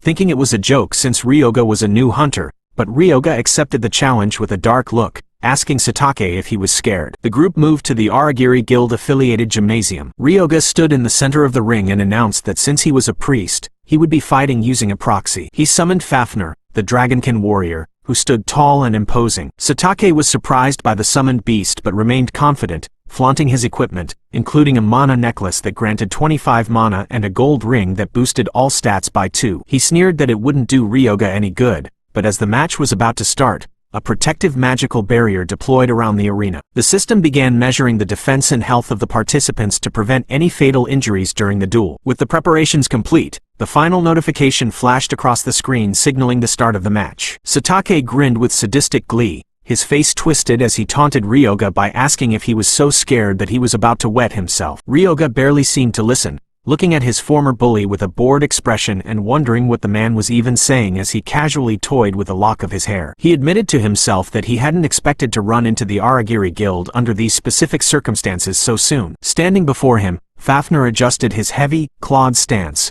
deciding he would use this opportunity to see how his new body felt in a real struggle. He declared that since he was facing a member of Aragiri, there was no need to hold anything back. Ryoga whispered a quick instruction to his summon, telling him not to finish the fight in one hit because there was something specific he wanted to test. Fafnir clenched his massive fists, noting that holding back would actually be the harder task for him to accomplish. Satake lunged forward with a feral roar, shouting that he would make their positions clear right now. He thrust his spear with desperate speed, but Fafnir moved like a shadow, easily sidestepping the lethal strike. Satake barked out the name of his technique, the Kairag Spear Technique 3rd form, coupled with a reflex flash move. He believed his speed was unmatched, but he found himself staring into the dragonkin's cold, mocking eyes as he barely managed to transition into a second form. Fafnir caught the sharpened shaft of the spear mid-thrust with a single, effortless clawed hand. Satake's eyes widened in horror as he realized he couldn't move his weapon even an inch. Fafnir called him pathetic, criticizing the hunter for attacking without ever thinking about his next move. He noted that if this were real combat, Satake would already be a corpse. With a casual flick of his wrist, Fafnir remembered he was supposed to be holding back and delivered a heavy backhand strike. The impact sent Satake spiraling through the air, his face contorting as he let out a guttural scream of agony that echoed through the hall. Ryoga walked toward the fallen hunter, reminding him that when he broke his nose before, he had been crying his eyes out. He noted that now Satake only screamed for a moment, mockingly telling him that he had finally grown up. Satake scrambled up, calling Ryoga a bastard as he fueled his rage into a massive stomp that shattered the reinforced concrete floor. Fafnir watched the redundant display with a sharp smirk, telling the hunter that if he used the same move twice, his opponent would eventually catch on. In a flash of movement, Fafnir's foot connected with Satake's leg, and a sickening crunch of bone resonated through the gym. Satake collapsed, screaming in pure agony as his leg shattered completely. Fafnir stood over him, declaring that it was finally over. He raised a massive hand to deliver a finishing blow, causing Satake to burst into tears and beg for the creature to stop. Just as the strike was about to land, Captain Joman stepped into the ring, his breath heavy as he caught the dragonkin's arm to stop the attack. Ryoga watched with a satisfied smile, thinking that the captain had stepped in even sooner than he expected. The system announced the match was over as Joman knelt by his subordinate, groaning in frustration and telling Satake to wait while he called for a priest. Ryoga interjected, pointing out that there was already a priest present in the room. Joman snapped back, telling him that a simple one-star healing spell wouldn't be enough to fix shattered bones. Ryoga calmly stated that he knew that much and pulled a flask of glowing red liquid from his jacket. He explained he would use a mid-grade potion instead. Joman was stunned, reminding Ryoga that a single mid-grade potion cost 1 million each and questioning why he would use it on the person who started the fight. Ryoga casually asked if Joman hadn't heard the news about mass-produced mid-grade potions. Satake yelled that he wouldn't take charity from the winner and told Ryoga to get lost, but Ryoga ignored the outburst. He told the bully to just accept the help and poured the shimmering liquid over the shattered leg. Ryoga thought to himself that he had been wondering how to promote the potion, and finding the perfect test subject here was incredibly lucky. Joman watched in awe as the flesh and bone knitted back together instantly, marveling that even the bone was fully connected. A dark glint of greed filled Joman's eyes as he realized he wanted that potion for himself. Ryoga saw the expression and knew the captain had taken the bait. Ryoga asked if Joman, being a captain in Aragiri, was around a 3-star rank. When Joman confirmed it, Ryoga challenged him to a fight, promising to reveal the source of the potions if Joman won. Joman realized he hadn't seen the full extent of Ryoga's power yet and agreed, stating he would expect the information regardless of the result. Ryoga smiled, saying the last match was too short and that this time he wanted to fight seriously. The system registered the new duel and signaled the start of the match. Joman moved instantly, unleashing the Zephyl Swordsmanship 5th form, a sharp and relentless attack. Fafnir blocked the barrage, but Joman noted that while it was impressive the dragonkin could react to his thrusts, there was a limit to what that huge body could handle. System warnings began to flare, showing that Fafnir's defense efficiency was decreasing under the ongoing damage. Ryoga watched with his arms crossed, observing that the fast attack style of the hero's soul didn't match well with the heavy, close-range Dragonian build. He realized he had used the potion as bait specifically to provoke Joman, knowing that if Fafnir met an opponent he couldn't fight well, the dragonkin would feel the need to adapt. Fafnir grinned, declaring that in this fight, he would finally get used to his heavy body. Ryoga called it a great mindset for his right-hand man and decided he couldn't just stand by. He extended his hand, channeling a surge of dark, swirling energy, and cast Unholy Blessing to empower his summon. The system provided a detailed breakdown of the holy spell, explaining that it strengthened selected undead while simultaneously weakening non-undead targets. Specifically, Fafnir received a 20% increase to all of his stats, causing his physical presence to expand with a cold, blue-black light. Ryoga panted slightly as the mana left his body, observing the transformation with a satisfied gaze. He moved to the next phase of the plan, as his shadowy mana continued to drift across the arena floor toward his opponent. Joman grunted as a heavy, crushing weight suddenly pressed down on his shoulders, and a system notification confirmed that his stats had decreased by 10% due to the impure blessing. Ryoga noted that the spell was a dual-purpose tool, serving as a buff for his allies and a debuff for his enemies. Chibi Kronos floated near Ryoga's shoulder and asked how he liked the new power he had bestowed upon him. Ryoga looked at the tiny floating god with a deadpan expression and called him a low-tier constellation, which immediately sent Kronos into a comical fit of rage. The giant demanded to know who Ryoga was calling low-tier, but Ryoga simply told him to stay quiet since they were still in the middle of a battle. Ryoga then focused his attention back on Fafnir and activated Wedge of Retribution. Spectral black chains wrapped tightly around the dragonkin's muscular frame as Ryoga gave the simple command for Fafnir to do as he liked. Fafnir grinned, calling that the perfect command as a massive, dark silhouette of a demonic maw appeared behind him. Joman lunged forward, his blade flashing as he landed several quick strikes on Fafnir's hide. Each hit registered in the system as an acquired retribution point. Joman was visibly shaken, wondering how a 1-star summon could continue moving forward while enduring the relentless attacks of a 3-star hunter. Fafnir realized that he needed to forget the speed-based fighting style he had used when he was a human. He understood that his current body was undead, meaning that even if he took significant damage, it wouldn't hinder his movements at all. Ryoga coached his minion from the sidelines, telling him not to dodge the attacks but to endure them and move into close combat. Fafnir obeyed, closing the distance and unleashing the Kennic Combat Art Chapter 7, a devastating 10-hit combo. His fists became a blur of blue energy, slamming into Joman's chest and sending the captain reeling backward. Joman gasped as his HP plummeted to 52% in a single exchange. He realized with a growing sense of dread that Fafnir was definitely not a normal 1-star summon. He grit his teeth, refusing to accept that an Aragiri 3-star could lose to such a low-rank creature. Thinking that summoners themselves were traditionally the weak point,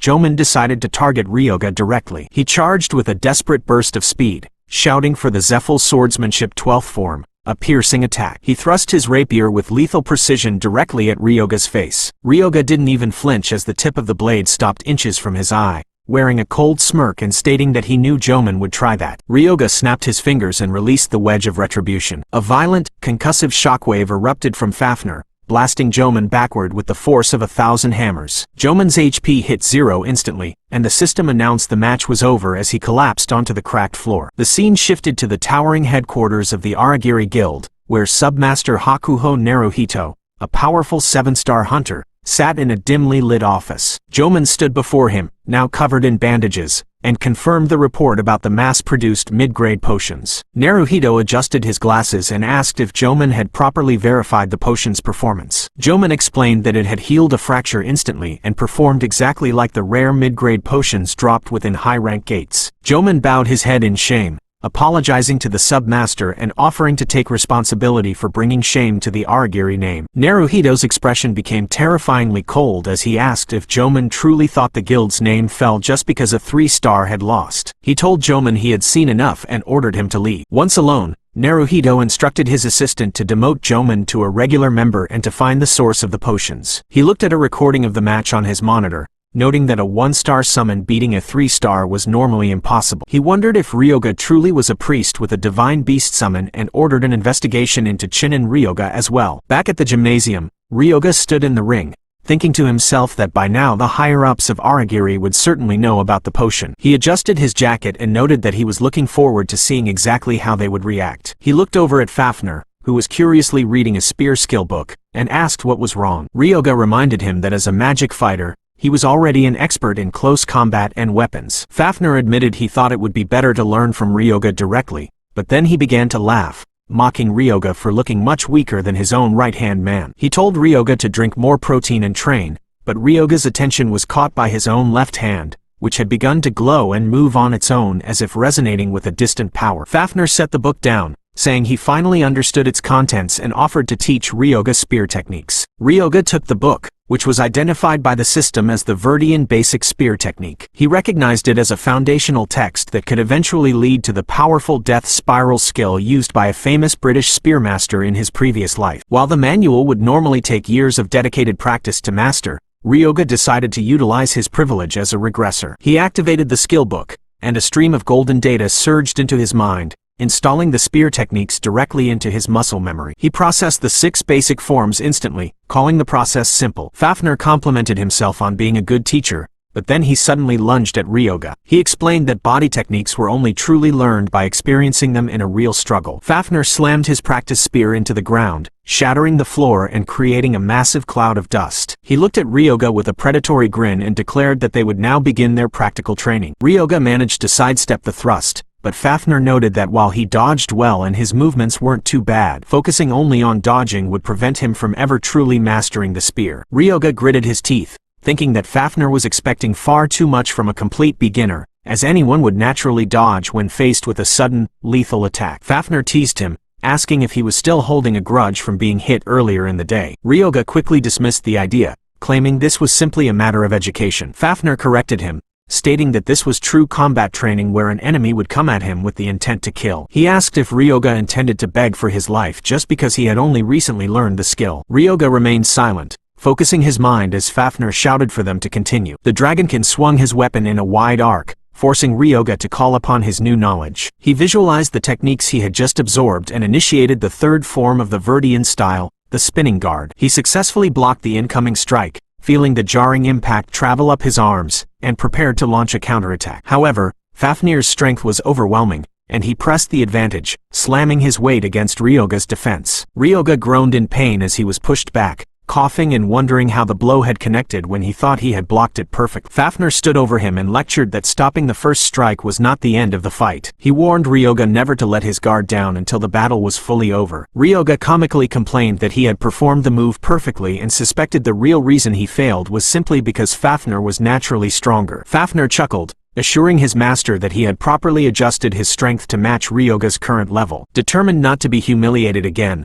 Ryoga declared that he was going all out and promised the next round wouldn't end like the last. He activated Life Drain to enhance his physical body using absorbed energy, feeling the mana surge through his muscles. He lunged forward with the 4th form, a shaft strike, aiming to catch the dragonkin off guard. Fafnir simply countered the move with a sharp shout, calling the attempt wrong as he sent Ryoga crashing to the ground once again. He pointed out that Ryoga had been so preoccupied with defending against a second strike that he had failed to properly defend against the very first one. Ryoga realized Fafnir was completely right. As the effects of Life Drain resumed to heal his bruised ego and body, he stood up and prepared to go again. Fafnir raised his spear, telling him to do it right this time as they charged at each other with renewed intensity. Later that evening, the scene shifted to a brightly lit diner where thick slabs of meat sizzled on a tabletop grill. Yuma looked at Ryoga in concern, asking what on earth had happened to his face, which was now covered in dark bruises and a prominent black eye. Ryoga ignored the question and focused on his food, simply stating that a lot had happened. Yuma took a shaky breath and said he understood. Ryoga caught a glimpse of Fafnir's spirit resting inside his ring, and the dragonkin admitted that training him was quite enjoyable, even if he had accidentally used a bit too much strength. Ryoga shot a dark look toward the ring, wondering if Fafnir only enjoyed it because he could legally beat up his master under the guise of training. Fafnir didn't deny the accusation, lazily telling Ryoga to let him know whenever he wanted to quit. Ryoga thought to himself that if he were going to quit that easily, he never would have started. He knew he could enhance his abilities with Life Drain, but doing so without a foundation would be a waste. He was determined to learn martial arts so that his increased stats would make him even stronger than he was before his regression. Haibara watched Ryoga's dark, creepy chuckling and told him he was being genuinely scary. Yuma then brought up more practical matters, showing Ryoga a bank book and noting that the deposit of 15 million yen in just 3 days was absolutely amazing. Ryoga thanked him and asked if there was any recent news regarding other hunters. Yuma explained that Haibara had been browsing HunterNet and mentioned several incidents, including the mysterious deaths in Kamakura, the opening of the Kagoshima Gate, and a string of serial hunter murders. Ryoga sighed, feeling that none of those incidents would help him grow stronger quickly. Yuma then mentioned the Forgotten Temple Gate in Wakayama, which caught Ryoga's attention. He was surprised the place hadn't been cleared yet, and Yuma explained that the Horizon Guild had been unable to clear it for nearly a year. The gate was now on the verge of a break, transitioning from a fixed gate into a fluid gate because the mana density had exceeded 100%. Ryoga understood that a fluid gate was a critical threat where monsters would soon spill into the real world. Yuma continued, explaining that because of the critical state, Horizon had lifted entry restrictions, allowing even regular hunters to enter. He noted that the country's second-ranked Phoenix Guild and the third-ranked Daybreak Guild were showing great interest. Ryoga's eyes widened as he remembered that an epic-grade artifact called the Dragon Scale Armor had dropped exactly in the Forgotten Temple before his regression. He realized that the gate was his best chance to secure the gear he needed. He told Yuma to contact the others and meet him tomorrow, thinking that if he could master spearmanship and claim that armor, his path would be set. The next day, they arrived at the site of the Forgotten Temple Gate. It was a massive, swirling blue portal flanked by two enormous stone dragon statues. The system identified it as a large fluid-type gate with a mana density of 93%, restricted to 1- and 2-star hunters. A massive crowd of hunters and military vehicles surrounded the area. Yuma was taken aback by the size of the gathering, but Ryoga noted that it was expected since the restrictions had been lifted. Yuma asked if they should pitch a tent for their stay, but Ryoga told him they would be spending their entire time inside the gate. Yuka grew skeptical, pointing out that they only brought enough food for 5 days and doubting they could clear a gate in that time that Horizon couldn't beat in a year. Ryoga gave her a sharp, confident look and assured her they would finish it in 5 days without any problems. Suddenly, Haibara pointed toward the crowd and shouted for Ryoga to look. He identified the woman walking by as Mireya Saka, the future sword saint of the Phoenix Guild. Ryoga recognized her as a tragic genius who was praised for having talent that surpassed even the guild masters, though she had lost everything in an accident in his previous timeline. Yuma then pointed out Kaishin Guda from the Daybreak Guild, a man who would later be known as the Iron Fist and one of Japan's leading powerhouses. Ryoga looked at the gathered celebrities of the future and felt the weight of the competition. Yuma worriedly asked if they could really clear the gate before such legendary hunters, but Ryoga told him not to worry. He declared they just needed to do things their own way, privately resolving that he would definitely be the one to clear the temple and claim the dragon scale armor. He led his group toward the glowing portal, ignoring the shouts of the crowd as they stepped into the unknown. The air grew heavy as a shimmering blue system window announced their arrival at the Forgotten Shrine. Standing before the crumbling remains of a massive stone cathedral overtaken by dark, twisting vines, Chinen Ryoga and his party gazed at the daunting ruins. Extending his hand, Ryoga commanded his strongest servant to come out, and a dark, swirling miasma erupted from his ring. From the shadows, the massive, muscular form of Fafnir emerged, his dragon-like scales glistening with an unholy green light. Watching the transformation, Yuma felt a cold shiver run down his spine, realizing that Ryoga was turning the earthbound spirits near the boundary into undead and enslaving them. He admitted to himself that no matter how many times he witnessed the sight, he could never get used to it, recalling the shock he felt back at the workshop. With a nervous glance toward his sister, Yuma hesitantly asked Ryoga if he had any plans on turning them into undead as well. Ryoga looked back with glowing, narrowed eyes and a chilling expression,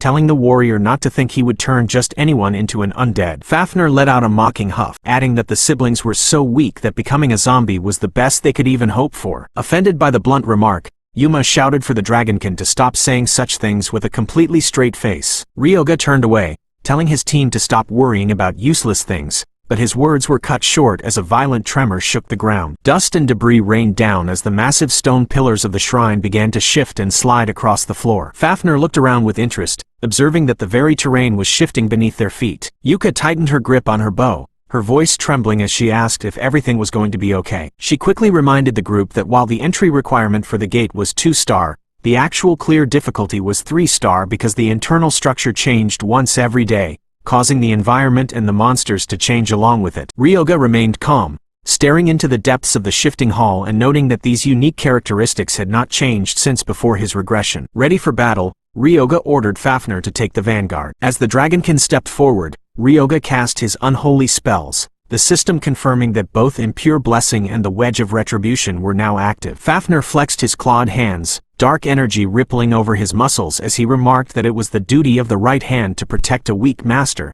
telling Ryoga not to worry. The necromancer simply stared back, telling his servant to just make sure he proved it was not all talk. They moved deeper into the hallowed halls until the sound of dragging footsteps echoed through the corridors. Emerging from the darkness, a tall, gaunt figure dressed in tattered white robes and a demonic skull mask appeared, its hands glowing with a purple, malevolent aura. Ryoga identified the creatures as fallen cultists just as the monster let out a high-pitched, mocking laugh and lunged forward. The cultists struck with blinding speed, but Fafnir caught the creature's arm with ease, the impact creating a shockwave that cracked the floor. Yuma watched in a cold sweat, warning Ryoga that fallen cultists were formidable enemies and suggesting they should provide backup immediately. His words were interrupted by a sickening crunch as Fafnir squeezed, causing the cultist to scream in agony. Before the monster could retreat, Fafnir gripped its head and slammed it into the stone floor with a devastating blow that shattered the skull completely. Yuma could only gasp in awe at the sheer power on display. Standing over the twitching corpse, Fafnir casually remarked that the fight was easy. Ryoga walked past him,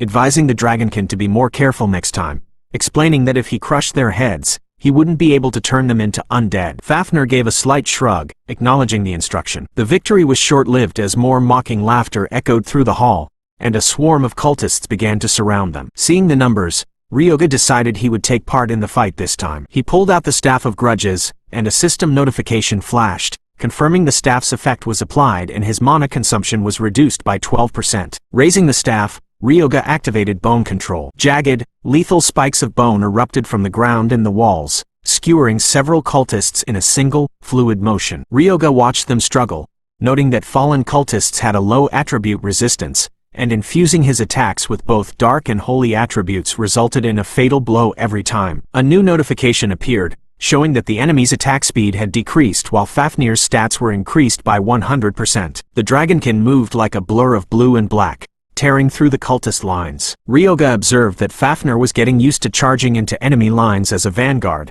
likely thanks to their sparring sessions with the Aragiri Guild. Within moments, the hall fell silent, littered with the bodies of the fallen. Fafnir stood over the pile of corpses and let out a smug huff, reminding Ryoga that if it weren't for him, the master wouldn't even be able to use life drain. He looked at Ryoga expectantly, asking if there was no thank you or even words of gratitude for his hard work. Ryoga let out a weary sigh, thinking to himself that he never thought he would actually miss the quiet version of Kashiwagi from before the regression. Suddenly, a brilliant light enveloped Ryoga as a system window announced he had reached level 20. New knowledge was engraved into his soul as he unlocked two powerful new skills. Dark Wise, a C rank ability that reduced spirit power consumption for necromancer spells by 10%, and Dark Rain, which reduced the cost of maintaining undead by 20%. Ryoga realized these were the perfect skills for the long, grueling battle that awaited them in the Forgotten Shrine. He turned his attention to the corpses on the ground, extending his hand and commanding them to respond to his call. The bodies of the cultists jerked and twisted as dark energy knit their flesh back together, rising as armored zombies. The system noted the completion level was extremely high, granting the new minions a 100% increase to all stats. Yuma watched the process with a mix of confusion and fear, asking if fallen cultists naturally became stronger zombies because they had higher base stats than orcs. Ryoga shook his head, explaining that while materials were important, the spells engraved into them mattered much more. When Yuma looked even more confused, Ryoga simplified it, saying there wasn't a huge difference in their base stats but that they were now picking up the exploration speed because the shrine went much deeper. The party gave a unified shout of agreement and pushed forward. They charged through the labyrinthine halls, Fafnir crushing skulls while Yuma blocked strikes with his shield and Yuka provided cover fire. Ryoga's new armored zombies fought with relentless efficiency, but Yuma eventually grunted in frustration, shouting that there seemed to be no end to the monsters. The ground began to rumble violently once again, the walls sliding and the floor tilting as the structure began to shift. Panicking, Yuma yelled that they had to get out of there fast before they were crushed. Ryoga remained motionless, telling them to wait. He searched his memories of the past, recalling a televised interview with Hunter Asaka, the woman who had been the first to clear this very shrine. In his mind, he could see her explaining that clearing a normal gate required defeating the boss, but the Forgotten Shrine required a special method just to reach the boss room. She had explained that 3 types of monsters appeared in the shrine, and they dropped 3 different types of proofs. To open the path, one had to gather 49 of those proofs and place them on specific pillars. Ryoga looked up at a nearby stone column and saw a distinct eye pattern carved into the surface. He realized that since the eye pattern was visible, that specific type of monster was the one coming out next, and in the shadows of his mind, a massive, multi-eyed horror began to take shape. The ground beneath their feet groaned as if the very foundations of the world were shifting. A massive, swirling orb of crimson energy materialized in the center of the hall, pulsing with a malevolent light that illuminated the crumbling stone pillars. From the center of the rift, a hideous creature descended, a floating, fleshy mass of tentacles dominated by a single, colossal red eye. Chin and Ryoga remained calm,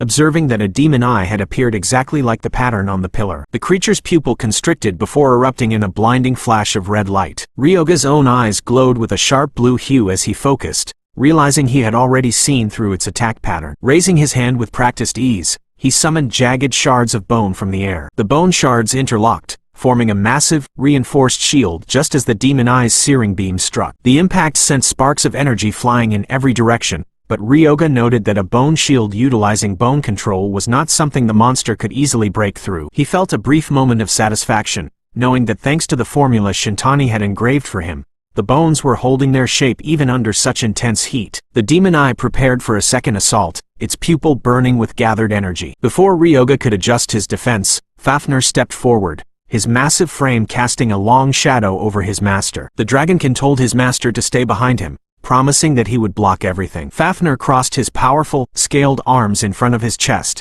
taking the full brunt of the monster's devastating heat beam. The energy washed over his dark skin, hissing and crackling, but the dragonkin did not flinch. As the beam dissipated, Fafnir looked down at his own limbs in surprise, noting that there was not a single scratch on his body. Ryoga stepped up beside him with a faint, knowing smile, remarking that he had put a lot of effort into making Fafnir's body. He added that a mere 2-star attack was never going to be enough to melt his scales. Fafnir let out a confident huff, agreeing that it seemed to be true, which meant he had absolutely nothing to fear. With a sudden burst of speed, Fafnir lunged through the air and slammed his fist into the center of the monster, crushing the demon eye into the stone floor with a deafening crash. As the creature's tentacles twitched in its final moments, Fafnir looked back to ask if Ryoga was planning on turning this one into an undead as well. Ryoga walked toward the carcass, explaining that if he turned it into an undead, its primary weapon, the eye, would become useless. He reached down and pried a glowing, crystalline pupil from the remains, holding it up while explaining that this was the specific proof they needed to clear the gate. Fafnir looked at the wet, spherical object with a look of disgust,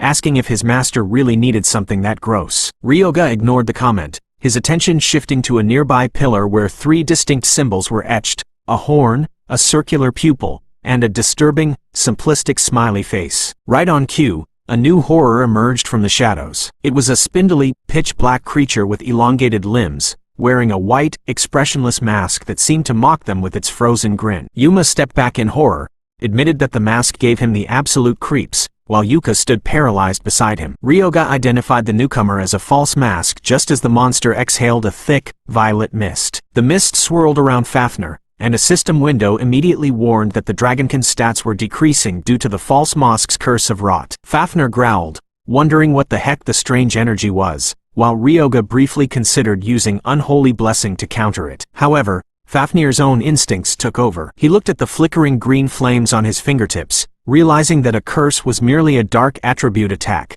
much like his own spiritual power. He reasoned that since it was a dark attribute, he should be able to suppress it with a stronger dark force. Within seconds, a surge of his own mana flared up, and the system confirmed that Fafnir had cleansed the curse of rot on his own. Ryoga watched with genuine interest, noting that an undead's spiritual power was the highest tier of magic among the dark attributes and could absorb most curses. He was impressed that Fafnir had figured that out on instinct, marveling at the dragonkin's incredible talent. The false mask let out a guttural screech and unleashed a concentrated stream of the rot curse. Ryoga stepped forward this time, wanting to test something himself. He reached out and touched Fafnir's back, activating Unholy Blessing. Fafnir felt a strange sensation, realizing that the enemy's curse and his master's blessing were connecting, using his own body as a medium. The energy began to flow backward, surging from Fafnir toward the startled monster. Ryoga explained that holy attributes worked wonders against dark attributes, reminding Fafnir that he was a saint, after all. The reverse flow of energy overwhelmed the false mask, causing its dark body to crack and hiss. Ryoga declared the test was over and waved his hand,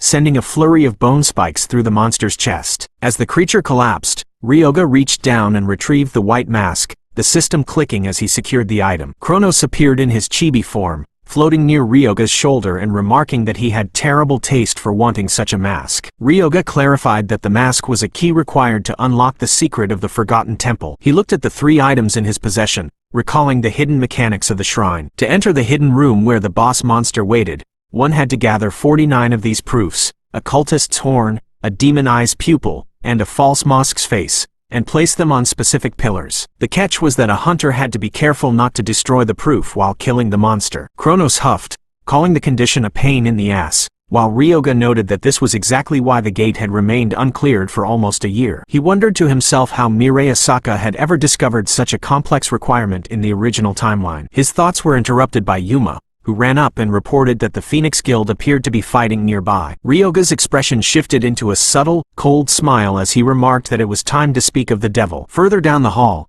the elite members of the Phoenix Guild were locked in a fierce battle. At the center of the formation stood Mirai Asaka, her long dark hair tied back as she wielded a gleaming longsword with lethal precision. A false mask lunged at her, but she moved with the grace of a dancer, her blade glowing with a sharp, red aura as she cleaved through the monster and its curse in a single strike. Watching from a distance, Kronos was impressed, noting that she had cut the curse itself and wondering if she had infused her sword with mana. Ryoga corrected him, explaining it was actually an effect of the Gale sword, but he acknowledged that Asaka's skills were the real deal because if she didn't strike the curse's weak point with absolute precision, the technique would backfire on her. Deciding it was time to move, Ryoga told his team to pick up the pace, and the party began to march past the Phoenix Guild's position. As they walked by, the Phoenix Hunters looked on with suspicion. Mirai Asaka paused, her sharp eyes following Ryoga as he walked with an air of complete confidence. One of her subordinates asked if the other team was bothering her, scoffing that they were likely just a bunch of nobodies blindly killing monsters, as there was no way they could solve a puzzle even the Horizon Guild couldn't crack. Asaka didn't respond immediately, her gaze fixed on Ryoga's retreating back. She knew that moving without hesitation in a gate full of mysteries was impossible,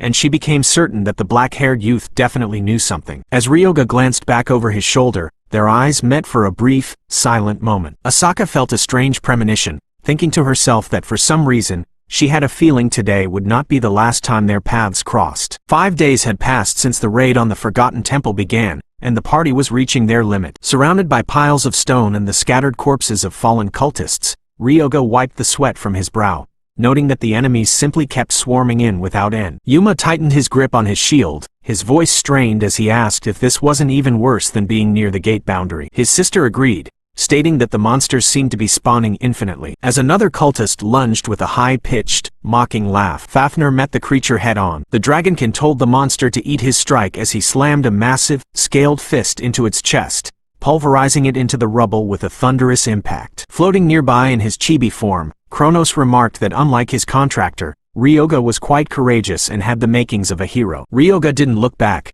reminding the constellation that he was fighting for his life here too before commanding his servant to go back and provide backup for the siblings. Ryoga focused his energy on a wounded cultist and activated Life Drain, the system confirming the skill was in use as the monster's life force was pulled into his palm. A brilliant light enveloped him, and a notification announced that he had reached level 27. Ryoga felt a surge of strength, but Kronos let out a small chuckle, telling him to laugh with a bit more class after killing 2 birds with 1 stone. Ryoga told the old man not to tell people how to laugh, but Kronos persisted, saying he expected the one he chose to have some dignity. Ryoga gave a dry response, apologizing for being so classless while he bent down to retrieve a final trophy from a corpse. He walked to a massive stone pillar and placed the item into a groove, noting that this was the last of them, with 48 tokens now placed in total. Looking toward the exit, Ryoga observed that the hunters from the Phoenix and Daybreak guilds had already headed outside, so they might as well clear the gate while they were at it. He turned to the siblings and told them to go and sell the magic stones they had collected. Yuma held a heavy bag of glowing purple crystals, asking what Ryoga was going to do. Ryoga explained he was going to stay back and grind some more levels, and Yuma gave a quick nod of understanding. Once the others had left, Ryoga and Fafnir stood alone in the shifting cathedral. The ground groaned with the sound of grinding stone,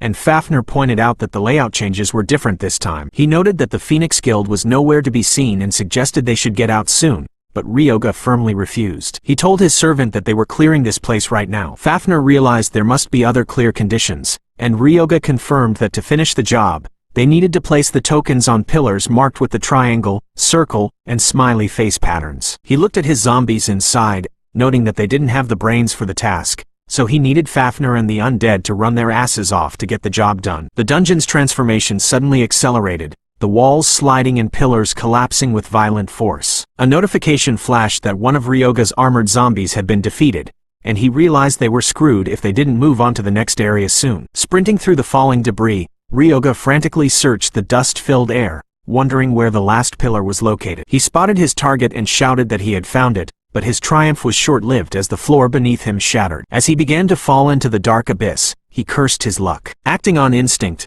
Ryoga tossed his bag toward Fafnir, telling the dragonkin to hand over the token. Fafnir lunged through the air and caught the bag, slamming the final proof into the pillar just in time. Beams of brilliant blue light shot out from the symbols on the stone, and the violent tremors finally ceased. A massive, glowing magic circle materialized on the floor, and a secret path to the underground opened up. Ryoga stood at the top of the stairs, breathing heavily and admitting that was a close call. Fafnir observed that a path to a hidden room had opened, and Ryoga agreed, though he noted that while they had made it this far, the real fight was only just beginning. He told Fafnir they were going to take down the boss, and the dragonkin gave a determined shout as they descended into the darkness. They reached a set of colossal, ornate doors inscribed with the name Masked Man, Death Guardian. Fafnir remarked that it felt ominous inside, and Ryoga placed his hand on the cold iron, pushing the doors open to reveal the horror within. The Guardian was a nightmare of black, swirling hair and multiple limbs, its body adorned with several weeping white masks and a single, massive bloodshot eye at its center. Fafnir called it a creepy bastard, and Ryoga nodded in grim agreement. The monster roared and unleashed a concentrated beam of purple energy from its central eye, but Fafnir was faster. He surrounded himself with a dark aura, activating his spiritual power embodiment to block the attack. He told the Guardian it wouldn't get past him and promised he wouldn't let it lay a finger on his master. The boss shifted its focus, its eye glowing with a blinding pink light that sent a wave of psychic pressure through the room. Ryoga clutched his head as his vision blurred, wondering if he had been struck by a curse as shadows and screaming faces began to surround him. Fafnir called out in concern, but Ryoga's pain quickly vanished, replaced by a cold, lethal smirk. His clear mind skill activated, and the system confirmed that the mental attacks were completely resisted. Ryoga looked at the Guardian and remarked that it must be lonely having all the fun to itself, offering to let it in on the action. He raised his hand and cast Unholy Blessing, a powerful holy spell that buffs undead using yin mana but acts as a devastating debuff for non-undead targets. The light of the blessing washed over the Death Guardian, signaling the start of its downfall. A system notification confirmed that the impure blessing had successfully taken hold, reducing all of the boss's stats by 20%. Fafnir glanced back at his master, realizing that Ryoga had done something significant to the creature, and Ryoga simply told him that he had poured a little holy power into their foe. With a sharp look, he ordered Fafnir to show the monster his true power. The Guardian roared in fury, gathering a massive orb of purple energy above its head and firing a searing beam directly at the dragon. Fafnir didn't hesitate, activating Dark Aura for leg strength enhancement. He vanished in a blur of motion, the floor shattering beneath his feet as he dodged the beam with ease and closed the distance in a single leap. Mid-air, he focused his mana into his hand, activating his Iron Fist enhancement as his claws began to glow with a malevolent green light. He slammed his fist into the Guardian's face with a heavy, bone-crushing impact that sent the creature reeling back. The Guardian let out a pained shriek, its body beginning to bubble and warp. Ryoga observed the scene, noticing that due to the Guardian's unique ectoplasm and dirty skin skills, the monster's own body was starting to collapse under the pressure of the fight. Fafnir landed and looked at his own clawed hand, which was beginning to smoke and dissolve, but Ryoga was already prepared. He cast Impure Blessing again,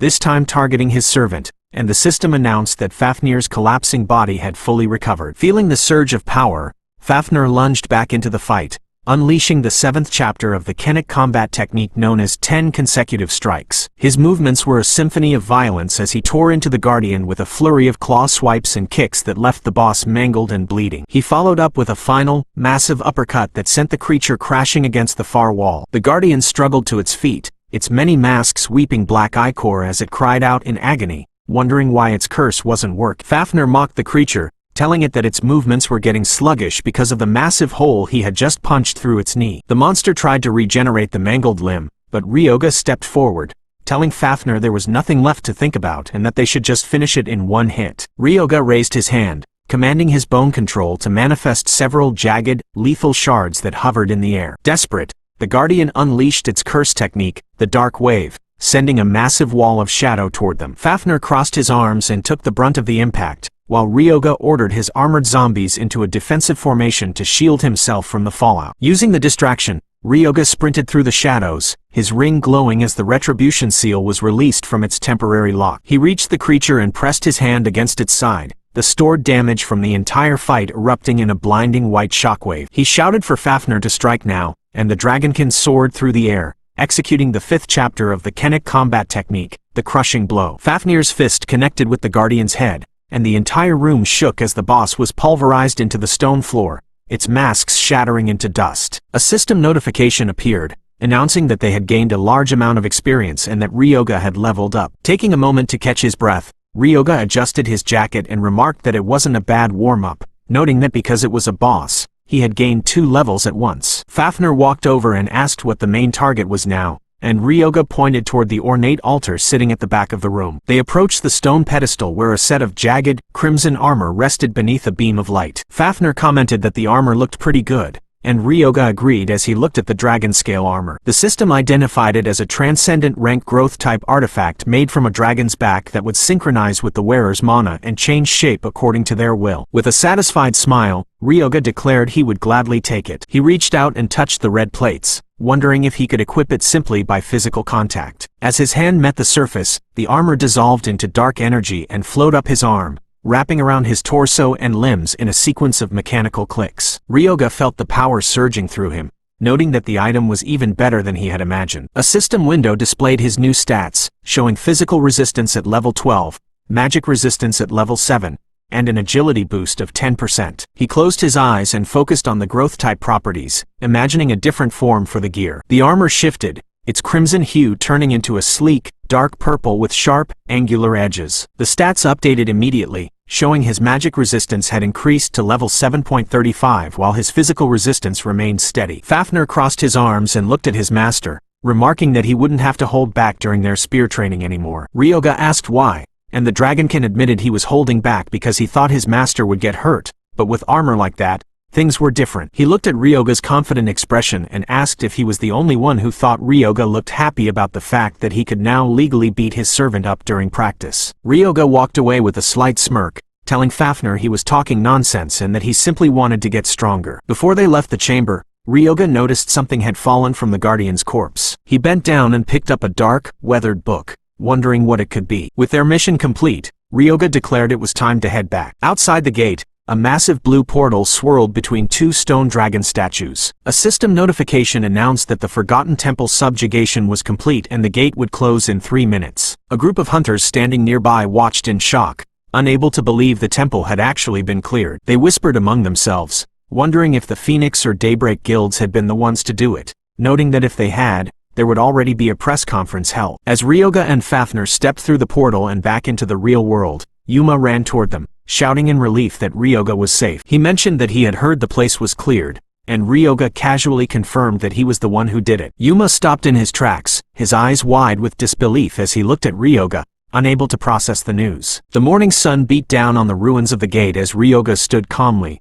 noting that everyone was currently searching for the person who had cleared the temple. Yuma could only stare in wide-eyed silence, his mind racing as he realized that the one who had conquered the impossible gate was standing right in front of him. As the warrior began to shout in disbelief that the one who cleared the temple was actually Ryoga, the necromancer quickly lunged forward and clamped a hand over Yuma's mouth, telling him to keep his voice down. Yuma groaned through muffled lips until Ryoga released him, explaining that he would become famous overnight if he announced this to the media. Ryoga stared at him with a serious expression, ordering him to keep the fact that he cleared it a secret because he absolutely hated making a fuss. He then added that he would include the boss's rewards in their final settlement, even though the siblings hadn't technically participated in the boss subjugation. Yuma looked conflicted, admitted that his conscience wouldn't let him take a share of that, but Ryoga didn't give him a chance to argue. The necromancer turned his attention to his own inventory, looking at the shadow mask and noting that multiple curses were engraved on it. He also examined the Thrill of the Hunt skill book, which designated a cursed target as prey and allowed tracking for up to 10 kilometers. He knew he couldn't simply hand over the artifacts he obtained at the end, so he considered compensating the siblings with money instead, but he decided he wouldn't say it twice. Yuma stood firm, stating that no matter how many times Ryoga asked, his answer wouldn't change. A subtle smirk played on Ryoga's lips as he realized he had already gotten what he wanted, and he declared it was time to head back. They left the stone dragons of the gate behind, the blue portal shimmering in the distance as they made their way back to civilization. Back at the workshop, the rooms were a mess of books and alchemy equipment. Ryoga walked in with Fafnir and the siblings, prompting a frantic Renya Shintani to sprint out from the back, shouting and asking what in the world Ryoga had done. The alchemist was breathless, asking if the Aragiri guild had come by, and Ryoga casually confirmed that they had. Renya pointed a finger at him, shouting that it was all his doing and that he had expected as much. Ryoga simply leaned back, explaining that since Renya was worried about advertising, he decided to lend a hand. Renya clutched his head in stress, asking if Ryoga had any idea how hard it had been for him lately. He pulled out his phone, showing a screen flooded with messages from people all over the place pressured him to sell potions. He admitted that he honestly thought he was going to die under the mountain of patent application forms. Ryoga asked if it was a nuisance, but Renya quickly backtracked, stuttering that it was actually great advertising even if it was a little troublesome. Ryoga told him the results were all that mattered and asked for a progress report. Renya explained that the patent for the intermediate potion had been applied for and they would be ready for mass production soon. He then slid a heavy wooden box across the table, announcing that the item Ryoga ordered had arrived. Ryoga opened the lid to reveal the darkness orb, a rare artifact that amplified mana for dark mages. He noted that orbs were rare and must have been hard to find, and Renya explained it helped that dark mage was currently an unpopular class. Ryoga told Fafnir to stand there, and the dragonkin asked if he was planning to do something weird again. Ryoga told him to stop making misleading remarks and pressed the orb against Fafnir's chest. A surge of dark energy erupted, and Ryoga explained he was using the orb's power to increase the synchronization rate between Kashiwagi's soul and the Dragonian corpse. A system window confirmed that the Eldritch Dragon completion rate increased by 7%, though it remained in an incomplete state. Fafnir asked why it was still incomplete, and Ryoga smiled coldly, telling him it was because if the orb broke, he would die. Ryoga suddenly lunged and threw the orb toward Fafnir's head. The dragonkin caught it with a lightning-fast reflex, his hand trembling. Ryoga remarked that it was a nice catch, noting that since the synchronization rate went up, Fafnir's reaction speed was clearly faster than before. Fafnir growled in anger,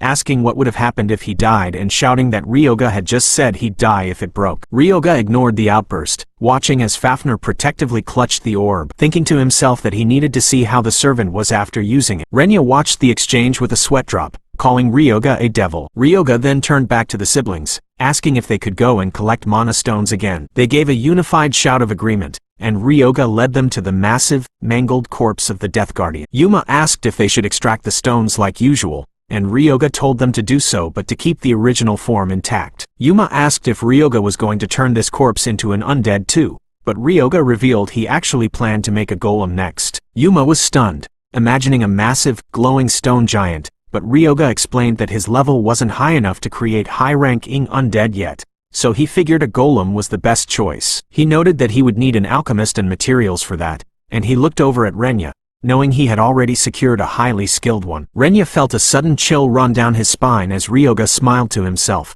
thinking that all he had to do now was gather the materials. Sometime later, Ryoga and Fafnir arrived at a place known as Ground Zero, formerly the Saitama outlet. Since the Great Cataclysm, it had become a lawless zone where people would do anything as long as they were paid enough. Fafnir looked around at the neon signs, including one for a vintage bar called the Milky Way, asking if this was the right place. Ryoga confirmed it was, and Fafnir remarked that his master's tastes were quite unique. Ryoga explained he had business with the manager there, a woman named Madame Shuri. On the surface, she was a bar owner, but she was actually a broker who mediated back alley deals. Ryoga didn't know how big she had made her shop at this stage, but he was certain she would have what he wanted. As they entered the area, they saw signs of a recent fight. Ryoga noted that a struggle had happened not too long ago and decided to ask a man sitting slumped against a wall for information. Ryoga walked up and asked where the manager was. The man groaned in pain, asking who the hell Ryoga was. Ryoga repeated his question with a cold stare, asking if the man seriously thought Ryoga wouldn't tell him. The man tried to act tough,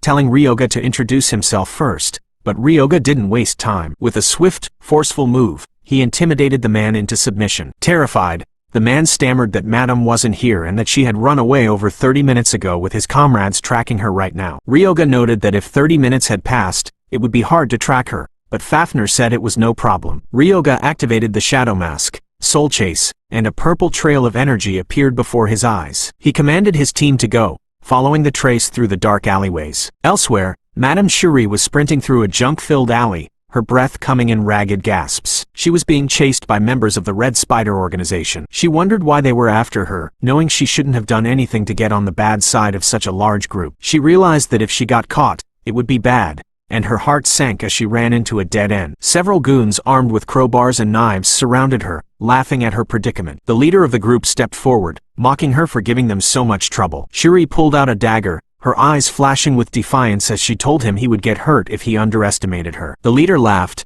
telling her not to bluff when she didn't have any mana left. Shuri stood her ground, asking if he wanted to find out for himself. Suddenly, Ryoga's voice echoed through the alley, asking if they were putting on a performance. Everyone turned in shock as the black-haired youth stood in the shadows, a lethal smile on his face. Shuri stared in disbelief as the purple-haired leader of the Red Spider Gang told the outsider to back off. Ryoga let out a small, mocking chuckle, telling the man that he was surprisingly kind for giving a warning and all. The leader's face contorted with rage as he told Ryoga not to get cocky just because he brought a summoned beast along, immediately screaming for his men to get him. The grunts lunged forward with crowbars raised, but Fafnir moved in a blur of blue scales and raw power. The dragonkin caught the first man's arm and slammed him into the ground with a sickening crunch, before pivoting and sending two more flying through the air with a single, sweeping strike of his tail. He gripped another goon's head and crushed his face into the stone, the impact echoing through the narrow corridor. The leader stepped back, his hand erupting in a violent orange flame as Shuri screamed for Ryoga to look out. The man unleashed a massive torrent of fire that engulfed the entire alley, shouting that he would burn them all into cinders. As the smoke cleared, the leader's smug grin vanished when he saw Fafnir standing perfectly still in the center of the inferno. A system notification flashed as Fafnir activated his dark fighting spirit, and the leader gasped in horror, realizing the monster was completely unscathed and wondering how his fire could be so ineffective. Before the man could process what was happening, Fafnir lunged through the dying embers and delivered a devastating blow that shattered the leader's defense and sent him crashing into the wall. Standing over the defeated gang, Fafnir looked down and told the man to remember that the world was a big place. Ryoga walked past the groaning bodies and approached Shuri, who was still clutching her wineglass in a daze. He recalled that before his regression, the burn on Madame's face must have been this man's doing, but he noted with satisfaction that she looked fine this time. Shuri's bodyguard, an older man in a formal vest, came sprinting into the alley and apologized for the delay. He saw the carnage and asked what had happened, his eyes lingering on Fafnir. He noted that the dragonkin looked quite strong and asked if he was a bodyguard. Shuri looked at Ryoga and his servant, telling her butler that she wasn't sure who they were, but they didn't seem like bad people. She turned to Ryoga and thanked him, saying he had saved her life. Ryoga simply replied that he came for a drink, and since no one was at the bar, he followed her. He reached out and told her to hold still, placing his hand near her shoulder. The air shimmered with teal light as Ryoga activated Life Drain to restore the target's health, causing Shuri's minor wounds to knit back together instantly. Surprised by the warm energy, she asked if he was a priest, and Ryoga vaguely answered that he was something like that. Kronos materialized in his tiny, glowing form and let out a boisterous laugh, teasing Ryoga for using his spell after all. Ryoga told the constellation to keep quiet and read the room as they made their way back to the Milky Way bar. Settling into the vintage establishment, Shuri went behind the counter and asked if there was anything he would like to drink. Ryoga gave a straight-faced answer, ordering milk on the rocks. Shuri laughed, asking if that was some kind of joke and offering to serve him coffee if he didn't like alcohol. Ryoga accepted the drink, and as Shuri set the glass down, she asked what his true purpose for coming there was. Ryoga didn't hesitate, stating that he wanted a ticket to the underground auction. Shuri looked thoughtful for a moment before pulling out a small, ornate business card with a purple butterfly emblem. She told him that instead of a ticket, she would give him her business card, explaining that if he showed it, no one other than the Red Spider would interfere with him in Ground Zero. She then asked what it was he specifically wanted from the auction. Ryoga looked at the card and told her he was looking for a mana engine with an output level of 3-star or higher. Shuri looked concerned, admitting that she didn't know if he could even get something like that at the underground auction. Ryoga sighed to himself, thinking that what a pain it was and wondering if his only choice was to clear a gate where a mana engine might drop. Seeing an opportunity, Shuri leaned in and asked if he would like to take on a request. A system window appeared, detailing a gate subjugation request for the Ant Cave with AC rank difficulty. The reward was a Ms. 4 mana engine, a top-tier device with a maximum output at the 5-star level. Ryoga noted that the gate was currently managed by the Red Spider as a bloodstone supply source and realized Shuri was a terrifying woman for immediately trying to crush the organization that had targeted her. He smiled to himself, thinking the reward wasn't bad at all. Shuri added that she would also throw in 10 kilograms of Arachne's thread as a bonus, saying it was on the house. Ryoga raised his glass and declared he was in, officially accepting the request. He laughed, noting that she was asking him to take on a retaliation request against the Red Spiders who were a major power in the area, but Shuri smirked and told him it wouldn't be a problem if he simply wiped them out. Ryoga took a final drink, and Shuri remarked that judging by what she saw earlier, she thought he was around 3-star. But she asked if he could possibly be even higher. Ryoga looked her in the eye and calmly stated that he was 1-star. Shuri was left speechless, her eyes wide with total confusion as Ryoga and Fafnir left for the mission. They soon arrived at the entrance of the Ant Cave gate in Ground Zero. Shuri stood before the swirling portal and performed a ritual, chanting the names of the moon curse and butterfly's dream. Ornate, glowing butterflies fluttered through the air, and a system message announced that all communication and movement skills in the area were now disabled. A red spider guard on the perimeter tried to use his radio, noting that there were no abnormalities on the west side, but he received no response from the east. He looked up just as Fafnir's shadow loomed over him. A split second later, the alley was filled with the screams of the red spider grunts as Fafnir tore through their ranks. The guard tried to call for help, but the communication was dead, and he was silenced with a single, brutal strike. Shuri watched the efficiency of the slaughter, telling Ryoga he was really strong and noting that the grunts were dealt with in an instant. She asked if he was really going into the gate alone without forming a party and told him to be careful. Ryoga gave a confident smirk as he stepped into the shimmering blue vortex of the ant cave, telling her he would be right back. Stepping through the swirling blue vortex, Ryoga and Fafnir officially entered the gate known as the ant cave. The jagged stone walls of the cavern loomed over them, illuminated only by the faint glow of the portal. Ryoga raised his hand, his ring glowing with dark energy as he summoned a skeleton guard from the shadows. He looked at the rattling undead and told it to work hard for him. Fafnir walked alongside his master, asking if they were simply wiping out every spider and hunter they saw for now. With a cold, lethal smirk, Ryoga confirmed the plan, stating it didn't matter whether they were monsters or hunters. Their progress was momentarily interrupted by a small, translucent red creature wobbling on the ground. The system identified it as a 3-star red slime with a corrosive fluid trait. Ryoga remarked that the slime was actually quite cute,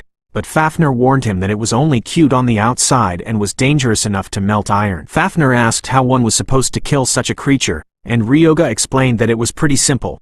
When the slime attacked, it would spread its body out, and they just had to destroy the core at that exact moment. Fafnir lunged forward to test the theory. As the slime expanded to strike, its glowing red core was exposed. The dragonkin concentrated his mana and delivered a single, powerful punch that shattered the core instantly. Ryoga noted the efficiency of destroying the core in one hit, though Fafnir observed that because it was a slime, there was no corpse left behind to use for necromancy. Fafnir joked that Ryoga's skills couldn't be used there and claimed he would be the star of this mission, but Ryoga dismissed the idea with a click of his tongue. He explained that if there was no corpse, he would simply use souls instead. He reached into the air and pulled a shimmering red soul from the remains of the slime, commanding it to come. The energy twisted and reshaped into a green, cackling ghost. Fafnir watched with a skeptical look, asking what the ghost was actually capable of. Ryoga explained that the spirits were used for debuffs and damage over time. To demonstrate, Ryoga led the way deeper into the cave where they encountered a cluster of slimes. He unleashed the green ghosts, which swirled through the air and enveloped the monsters. The system confirmed that the ghosts were decreasing the slime's strength and ability by 2% while inflicting level 1 fatigue. Fafnir was underwhelmed, asking if that was really all they did. Ryoga smiled, saying that while there weren't many yet, the effects would become very useful once they stacked. He told Fafnir to hold out until they could gather a larger horde of ghosts. Fafnir watched the weakened slimes, calling it a sad fate for the creatures. Elsewhere in the labyrinth, the Red Spider executive Katetsu oversaw a group of hunters. They were busy collecting bloodstones, and Katetsu reminded them that each stone was worth 1.2 million. So they needed to stay alert to ensure no one interfered like during the Madam incident. He expressed his frustration over the losses they sustained during that previous encounter and warned his men not to screw up this time. Suddenly, he noticed the communications were down and grew suspicious when there was no response from his scouts. He ordered his men to kill anything that showed up immediately. Right on cue, the sound of rattling bone echoed from a dark tunnel, and a skeleton guard stepped into the light with a hollow, mocking laugh. Katetsu was shocked to see skeletons in the cave, while his subordinates noticed the green ghosts floating behind the undead soldier. Katetsu didn't hesitate, commanding his mages to burn the intruders to ashes. A barrage of fireballs erupted from the mages' hands and struck the skeleton guard, but the undead simply groaned and remained standing despite the flames. Fafnir suddenly lunged through the wall of fire, startling the hunters. Katetsu was confused to see a lizard-like creature fighting alongside skeletons and unleashed a massive fireball of his own, telling Fafnir to eat the strike. From the darkness behind his servant, Ryoga launched a bone spear with perfect timing. The jagged projectile intercepted the fireball mid-air, causing a violent explosion that rocked the cavern. Katetsu gasped in disbelief that his attack was blocked, and Fafnir praised his master's quick thinking. Declaring it was time for close combat, Fafnir activated his dark aura and unleashed his 10 consecutive strikes. He moved like a blue blur, tearing through the red spider grunts with relentless power. Ryoga stepped into the clearing with a mocking smile, asking the executive if his plan had failed. Katetsu recognized Ryoga from the Madam incident and realized he was a summoner. He quickly ordered his men to target the caster, knowing the fight would be over if they took him down. One hunter used a large shield to keep Fafnir busy while Kotetsu cast a binding spell called Red Bind. A magic circle trapped Fafnir, and the dragonkin realized he was unable to move. The other hunters shouted that it was over and lunged at Ryoga all at once. Ryoga remained perfectly calm as the hunters closed in. Kronos floated beside him, asking what he was going to do now that he had come up with a new plan. Ryoga replied that the situation was still within his expectations and released a swarm of green ghosts. The spirits dived into the charging hunters, and the men groaned as their strength and agility were drained by 15% and 17% respectively. Ryoga launched a bone spear at one of the hunters' shields, noting to himself that 3-star hunters were strong and that his spears alone wouldn't beat them. One hunter shattered a skeleton guard and lunged for Ryoga, while another swung a heavy mace at his head. Ryoga used bone control to fuse a bone spear with another shard, creating a long, wicked bone skeleton spear. He dropped into a low stance and activated the Birdian-style basic spear technique,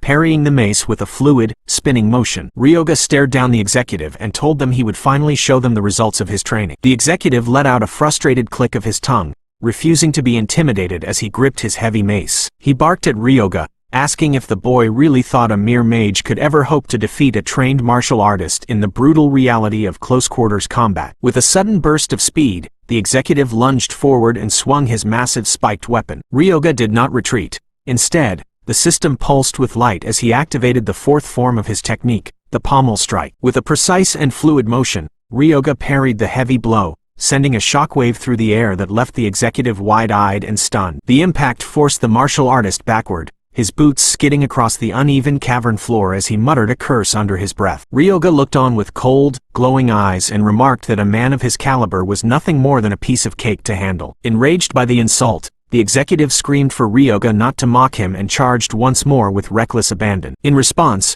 Ryoga calmly channeled his mana, calling upon his bone control ability to reshape the battlefield. Sharp, jagged spikes of bone erupted from the ground, forcing the executive to twist and weave through the deadly obstacles. The martial artist managed to evade the spikes and leapt into the air, calling out his heavy smash technique as he brought the mace down with crushing force. Ryoga raised his arm to block the strike, and the executive laughed, shouting that the boy had finally let his guard down. The heavy mace collided with Ryoga's forearm with a deafening impact, but the expected sound of shattering bone never came. Instead, a system notification flared to life, announcing that the dragon-scale armor was changing its shape. The executive's eyes bulged in terror as he watched the dark purple metal ripple and expand, asking in a panicked voice what kind of monstrosity he was witnessing. The armor shifted into a jagged, demonic visage, and Ryoga's gauntlet clamped down on the executive's weapon like a vice. Ryoga leaned in close, whispering that he had lured the man in on purpose just to test the armor's defensive capabilities. With the threat neutralized,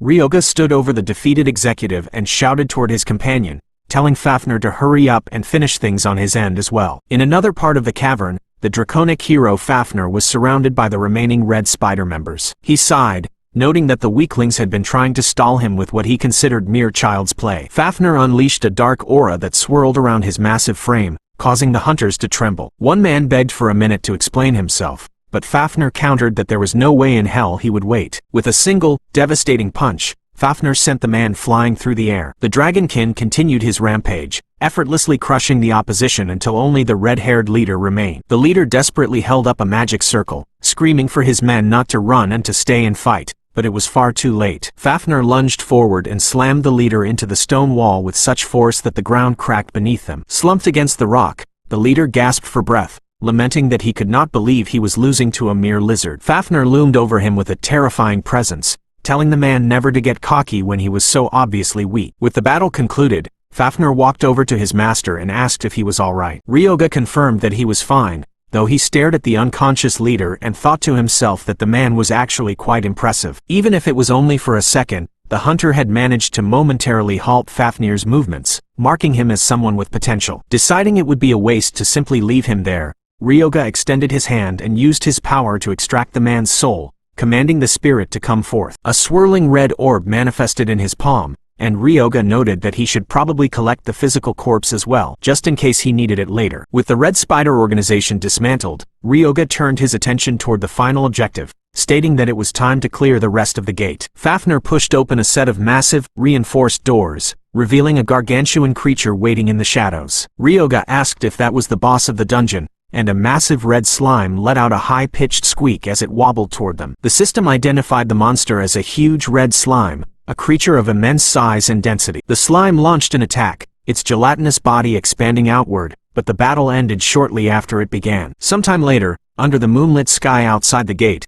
Madame Shuri stood waiting with her guards. She looked at Ryoga as he emerged and remarked that he had actually managed to finish the entire job by himself. Ryoga walked toward her with Fafnir trailing behind, stating plainly that the Red Spider members were much weaker than he had expected and that the boss had been a total breeze to deal with. He pulled out a dark, glowing book from his inventory and asked if he was permitted to keep the boss's drop item for himself. Madame Shuri smiled and agreed, confirming that the loot was his to keep. Looking back at the gate, she asked what would happen with the rest of the Red Spider organization. Ryoga replied that they had likely noticed their communications had gone dead and would be making a move soon. Madame Shuri grew serious, suggesting that it was not the time to be standing around talking, but Ryoga told her not to underestimate him, as he knew she likely already had a perfect escape plan figured out. The madam laughed softly, impressed that he knew her so well, and told him they should get going. They traveled back to the lawless heart of Ground Zero, arriving at the Milky Way pub. Inside the secure back room, Madame Shuri gestured to a massive, complex piece of machinery and told Ryoga that this was his promised reward. Ryoga examined the device, noting that the mana output was remarkably high. The system identified it as the MIS-4,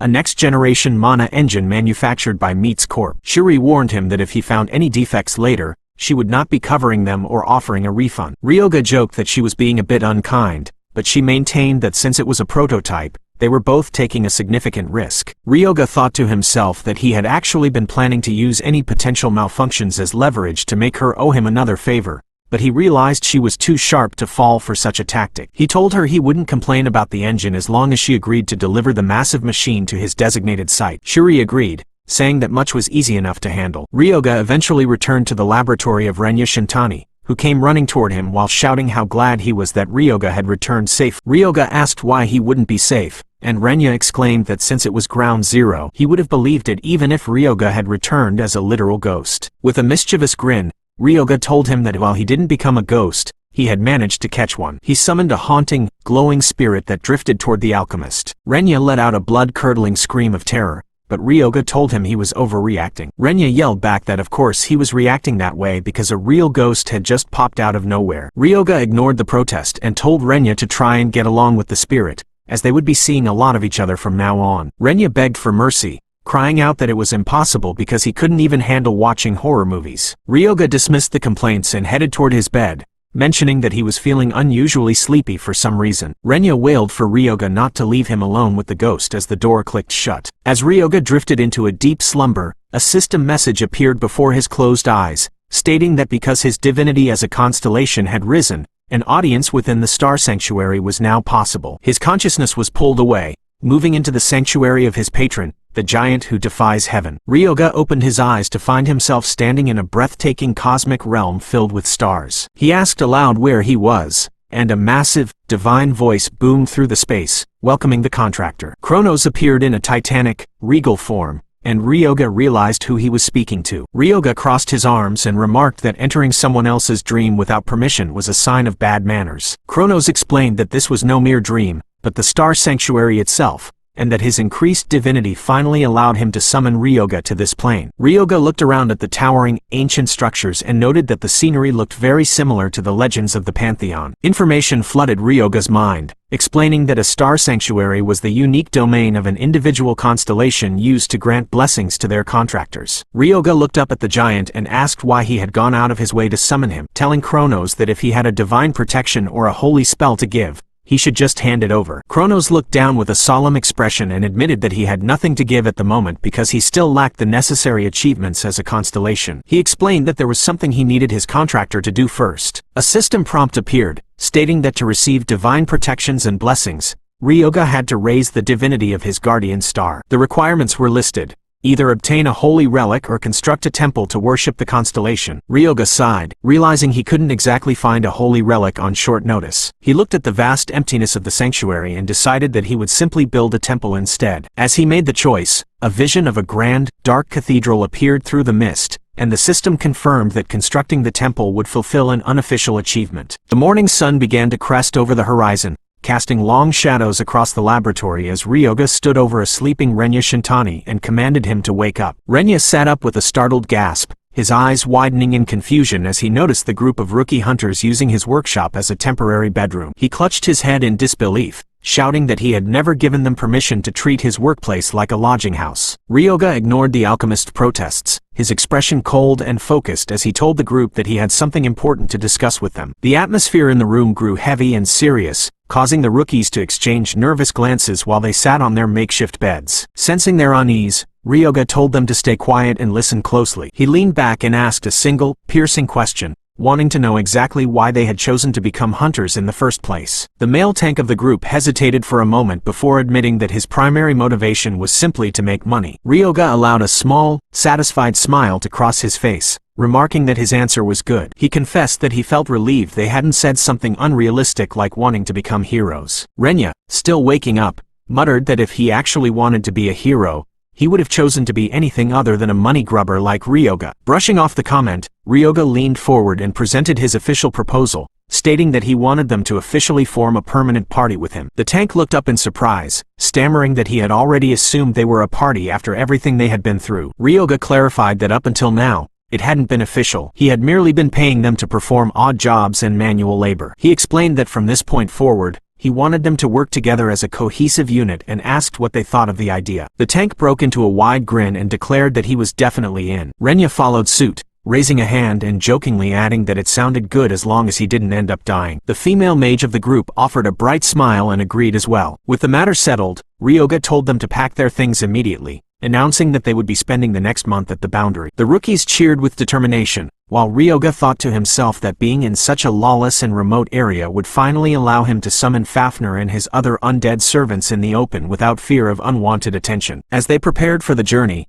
Ryoga shared a knowing smirk with Fafnir, telling the dragon soul that he would be counting on him at the Boundary too. The group eventually reached the massive iron gates marking the entrance to the Boundary, a dense and dangerous forest where the laws of society held no weight. As they walked through the woods, Ryoga decided it was time to share some vital information with his new teammates, telling them not to ask too many questions as he spoke. He revealed that he was a saint who gained power and leveled up through the forbidden art of necromancy. The rookies froze in their tracks, their faces twisting in shock and confusion as they repeated the words, unable to process how someone could be both a holy saint and a necromancer at the same time. They imagined a terrifying skeletal figure draped in a saint's veil, wondering what kind of bizarre class Ryoga actually possessed. The female mage eventually broke the silence, realizing that his strange class was the reason he was able to summon the undead. Ryoga continued his explanation, stating that as a saint who served as a representative of the gods, he was required to build a temple. He described his vision for a necropolis, which he defined simply as a city of the dead. He explained that a necropolis served as the essential base for high-level necromancy. Since the Boundary was a place where monsters and hunters were constantly slaughtered, it was perpetually filled with the heavy scent of death, making it the perfect territory for a necromancer to establish power. He led the group deeper into the foliage, telling them they first needed to find a prime piece of land that would be difficult for enemies to attack. Renya asked if they would start building the moment they found a suitable location, but Ryoga shook his head. He explained that a necropolis had to be constructed specifically where spiritual veins flowed through the earth. He warned everyone not to let their guard down as he began to concentrate, his eyes glowing with a sharp blue light. Following the system's guidance, he focused his spiritual power into his vision to search for the hidden currents of energy within the ground. After a moment of intense focus, he spotted a swirling trail of mana and led the way forward. As they pushed through the thick brush, Fafnir suddenly sensed something and let out a low growl. A small, cackling ghost spirit drifted through the trees, mirroring Ryoga's realization that enemies were lying in wait just ahead. A pack of lizardmen suddenly emerged from the shadows, their reptilian eyes fixed on the intruders. The tank quickly identified the monsters, noting that while they were faster than orcs, they were generally considered weaker. Fafnir scoffed at the description and lunged forward, eager for the fight. The tank shouted a warning for Fafnir to watch out, explaining that the lizardmen's scales were coated in a thick oil that made blunt attacks ineffective. Ignoring the advice, Fafnir delivered a devastating blow that shattered a lizardman's skull instantly. He stood over the twitching corpse and asked with a smug expression what the tank had been saying about blunt attacks failing. The tank was left speechless as Fafnir proceeded to slaughter the rest of the pack with brutal efficiency. Once the area was cleared, Ryoga stepped toward the fallen monsters and snapped his fingers, activating his flesh-writhing ability to raise the undead. The system hummed as the lizardmen's bodies began to contort and change, eventually rising as powerful armored zombies. Ryoga explained to the stunned rookies that powerful monsters always gathered where spiritual veins were the strongest and told them to stay focused as they moved deeper. Fafnir continued to act as their vanguard, tearing through waves of enemies while the newly created lizardmen zombies provided support. The tank followed behind, busily gathering loot from the fallen foes. They eventually arrived at a scenic area near a waterfall where the spiritual energy was visibly vibrating in the air. Ryoga decided that this spot would be perfect for their base, though Fafnir noted that such a prominent location would likely stand out far too much. Ryoga agreed, adding that it didn't seem like the local monsters were going to welcome them either as a massive horde of beasts began to emerge from the surrounding forest. The system confirmed that they were standing at the convergence of spiritual veins, and Ryoga declared that this was the best possible place for his temple. He told the rookies to handle the camp preparations while he dealt with the incoming threat. The tank looked at the overwhelming number of enemies and asked if they should help, but Ryoga simply smirked and told him that in the presence of a true necromancer, the number of enemies was utterly meaningless. He extended his hand and unleashed his bone control ability, sending lethal spikes of bone erupting from the ground to impale the charging monsters. By the time the sun began to set, the area was littered with the corpses of dozens of beasts. Ryoga stood amidst the carnage and began to explain the significance of the black obelisk he intended to build. He noted that while an obelisk was traditionally a symbol of the sun god Ra representing life, he would create a black obelisk to serve as the perfect opposite and a symbol of death. Kronos appeared in his miniature form and remarked that such an act defied the very laws of the world, which he found truly fitting for a necromancer of Ryoga's caliber. Ryoga accepted the comment as a compliment and began the arduous process of construction. He used his flesh-writhing skill to strip the flesh from the bones of the fallen monsters, then used bone control to weave the skeletal remains into a towering structure. Kronos watched the dark monument rise, noting that it was indeed an obelisk intended to worship a higher power. Once the massive framework was complete, Ryoga announced that it was time to build the interior. The spiritual veins beneath them began to surge, and the system issued a series of warnings as a massive amount of spiritual power was consumed by the ritual. Ryoga gritted his teeth and pushed through the strain, muttering that he only needed to hold on a little longer. The consumption rate continued to climb, draining Ryoga's spiritual power by half, but he reached out toward the strongest part of the vein and commanded the energy to flow into the monument. With a final, echoing command for the power to come to him, the construction was completed. The system announced that the black obelisk was finished and that Ryoga had achieved a feat great enough to overturn common sense. This accomplishment added a new passage to the myth of the heaven-defying giant and granted a 50% bonus to the building's performance due to its high quality. Inside the dark influence of the obelisk,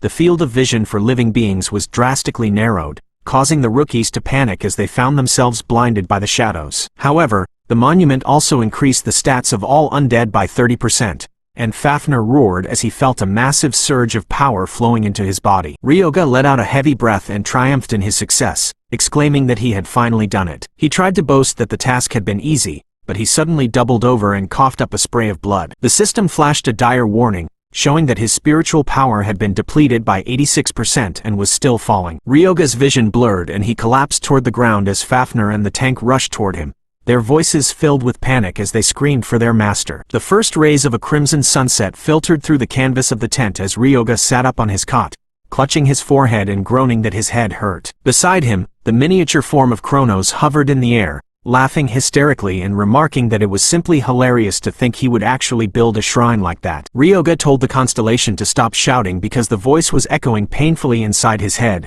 but Kronos continued, finding it comical that a necromancer would build a shrine of death using an obelisk that traditionally symbolized life. Stepping out of the tent and into the cooling air, Ryoga looked up at the massive structure they had completed. Kronos followed, noting that with this achievement, they had truly defied natural logic and that the connection between the backing star titan and the necromancer had finally taken a proper shape. Yuma approached from the side, his expression filled with concern as he asked if Ryoga's body was doing all right now. Ryoga looked at the group of rookies and dismissed the worry, saying he had just pushed himself a little too hard during the construction. The tank insisted that Ryoga looked incredibly pale, but the necromancer merely sighed and called the observation an exaggeration. Looking out at the thick, swirling mist surrounding their new camp, Yuma asked when the fog was finally going to clear up, noting how inconvenient it was since they couldn't see their surroundings at all. Ryoga realized that the natural defenses of the necropolis were indeed troublesome for his allies, so he snapped his fingers with a sharp crack. A system window appeared,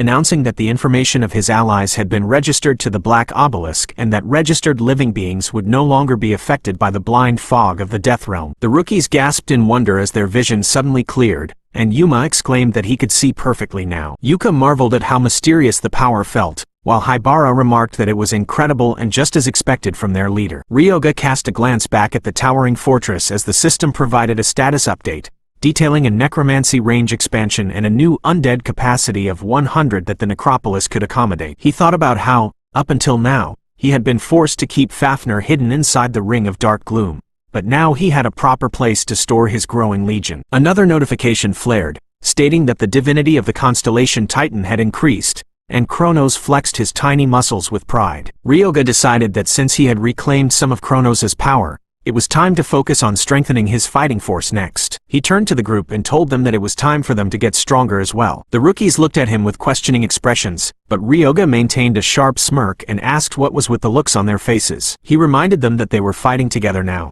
so they needed to power up, asking if they really wanted to spend their careers just gathering mana stones forever. He called Fafnir over and told the Dragonkin that he would be leaving Yuma's training in his hands. Fafnir rubbed his chin thoughtfully, wondering if he should whip the tank into shape or simply train him the same way Ryoga had once trained him. Ryoga gave his approval, telling Fafnir that he could even make the regimen harsher. Yuma began to sweat, muttering that the situation was taking a very weird turn, while Ryoga looked at Yuka and Haibara and told them he would be instructing them directly. The training began in the clearing nearby. Fafnir loomed over Yuma and asked what his innate trait was. Yuma admitted that he didn't have any skills other than basic defense and that he always suffered from a heavy recoil whenever he blocked an attack. Fafnir activated his mind's eye to analyze the man's martial arts potential and realized that what Yuma called recoil was actually a repulsive force. The system confirmed the trait as Moving Fortress, an innate ability that allowed a user to infuse their shield with mana to increase defensive and impact power based on their strength. Fafnir explained that repulsive force was the energy that acted between two objects to push them away from each other and asked to see Yuma's shield. He told the tank that, put simply, the trait meant he could return any attack he received back to the opponent as a devastating shockwave. Fafnir demonstrated by channeling dark chi into the shield and striking the ground,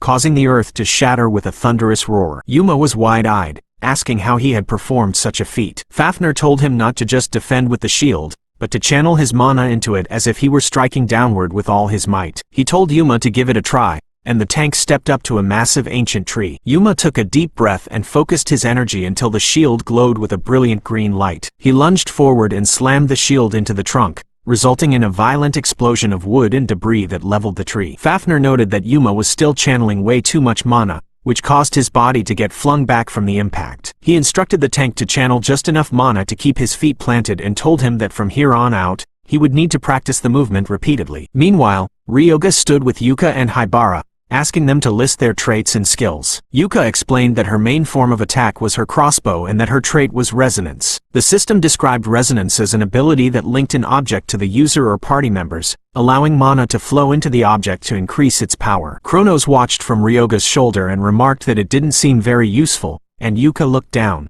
admitting that to be honest, it wasn't very strong. Ryoga disagreed, stating that while it might look weak at first glance, it was actually a highly viable trait if used properly. He pulled a heavy skill book from his bag and told her to try using it. Yuka hesitated, asking if it was really okay for her to use something that looked so expensive, but Ryoga told her not to worry about it. He explained that it was just a common telekinesis skill and that she would be returning the book to him later anyway. Yuka used the item, and a blue light enveloped her as the system installed the overview of the telekinesis skill. Ryoga instructed her to first use resonance on the crossbow and then move the weapon using her new psychokinesis. Yuka nodded and focused her mana. Purple energy swirled around her crossbow as it lifted into the air, floating steadily before her. She noted that it felt completely different from how resonance usually felt, and Ryoga explained that was because the psychokinesis skill was being layered directly on top of it. He pointed toward a distant tree and told her to try aiming the floating weapon at the target. Yuka's eyes glowed with an intense green light as she locked onto the tree, and the crossbow groaned under the pressure of the mana. With a sudden flick of her hand, she fired. The bolt streaked through the air with incredible speed and slammed into the tree, completely obliterating the trunk in a shower of splinters. Yuka gasped, breathlessly stating that the power was incredible, while Haibara looked on in total shock. She asked why the destructive power had gone up so much, and Ryoga provided a mental map of the technique. He explained that by using resonance once to draw the bow and then psychokinesis to fire, she was effectively doubling the mana output and force. Yuka was baffled, asking where on earth he could have learned a method like that. Ryoga kept his thoughts to himself, remembering that in his past life before the regression, Yuka herself was the one who had pushed the resonance trait to its absolute limit. He told her to continue practicing until her mana ran out and to eventually change her weapon to a larger, more powerful model. He then turned to Haibara and asked about his abilities. The young man looked a bit embarrassed, admitting that his power was somewhat underwhelming. He held out his hand and created a shimmering blue portal, explaining that he could generate a private inventory, but it only held about a kilogram of weight. The system identified it as the innate space trait of inventory generation. Kronos laughed, saying it was exactly what one would expect from a mere porter, but Ryoga's eyes narrowed with interest. He realized that this boy was a diamond in the rough, remembering the number 2 of the legendary Romanov family who possessed the same space ability. He recalled how that master had stored hundreds of weapons inside his inventory and could pull them out instantly whenever he needed to fight. Ryoga knew that expanding the inventory required expensive elixirs and a staggering amount of money, but the potential was limitless. He told Haibara that he was going to correct his use of mana from the absolute ground up and that the boy should leave the rest to him. Haibara stood tall and saluted, shouting a determined yes sir. 2 weeks of grueling training passed under the dark, heavy clouds that perpetually hung over the necropolis. A thunderous rumbling echoed through the forest as a massive pack of armored boars began a frantic charge toward the fortress gates. Yuma stood his ground at the front line, flanked by 2 skeletal soldiers. He activated his moving fortress ability, and his shield erupted with a brilliant green protective seal. A massive boar slammed into the barrier with bone-crushing force,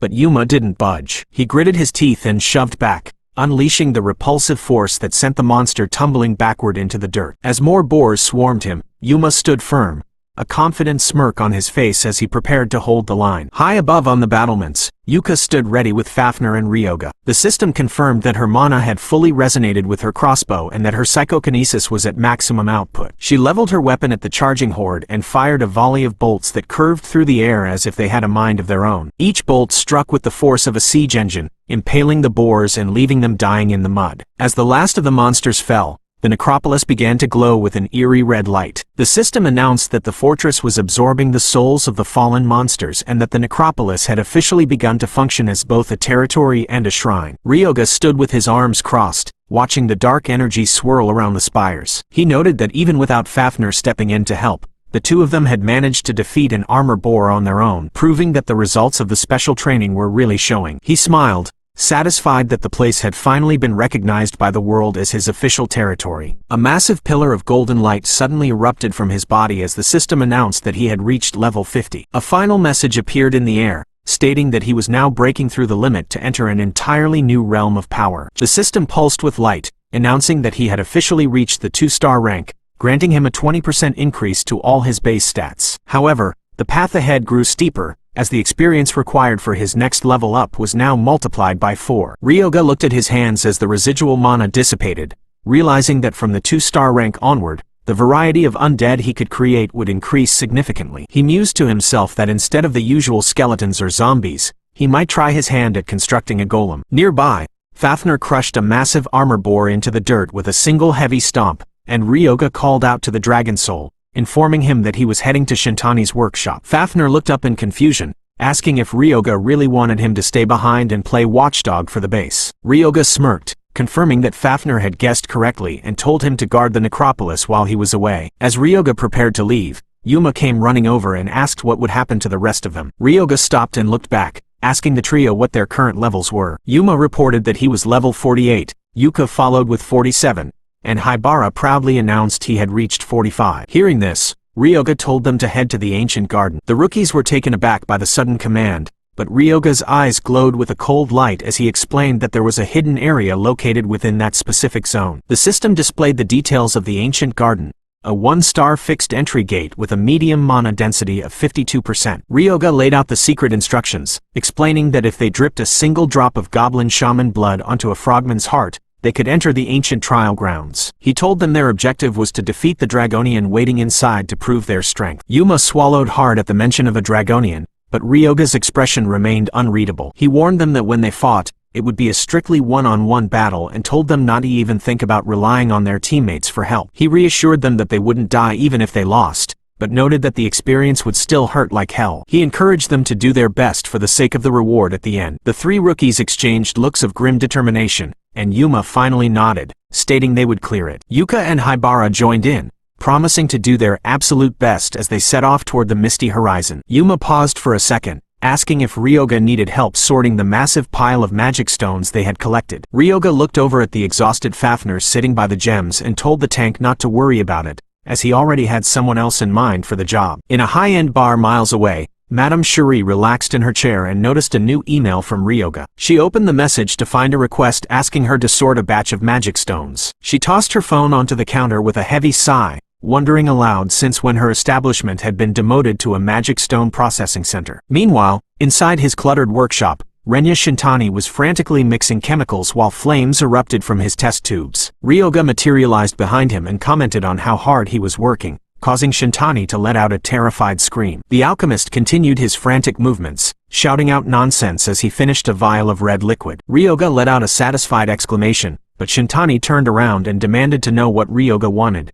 telling him not to show up out of nowhere and scare him. Ryoga noted that Shintani had been so focused he hadn't even noticed his arrival. Brushing off the alchemist's annoyance, Ryoga asked if the mass production of the intermediate potions was going smoothly. Shintani replied that there were no problems other than the workload, then suddenly realized that Ryoga had stopped using polite speech with him. Ryoga noted that they had gotten closer recently, and Shintani admitted he didn't really mind, telling Ryoga he could talk however he liked. Ryoga grabbed the alchemist's shoulder and told him to stop whatever he was doing and come with him. Shintani asked what was going on, and Ryoga revealed his plan to construct a golem. Shintani's eyes nearly popped out of his head as he screamed in disbelief. He asked if Ryoga meant the legendary golems that could operate indefinitely as long as they had a mana source. Ryoga confirmed it, and Shintani noted that even major corporations were only at the basic stages of golem research, yet Ryoga was claiming he could make one now. Ryoga led him through the lab, stating that he would need a lot from the alchemist in return. Eager for the chance to work on such a project, Shintani told Ryoga to just say the word. Ryoga brought out the massive, grotesque corpse of Kamenjin he had stored in his ring,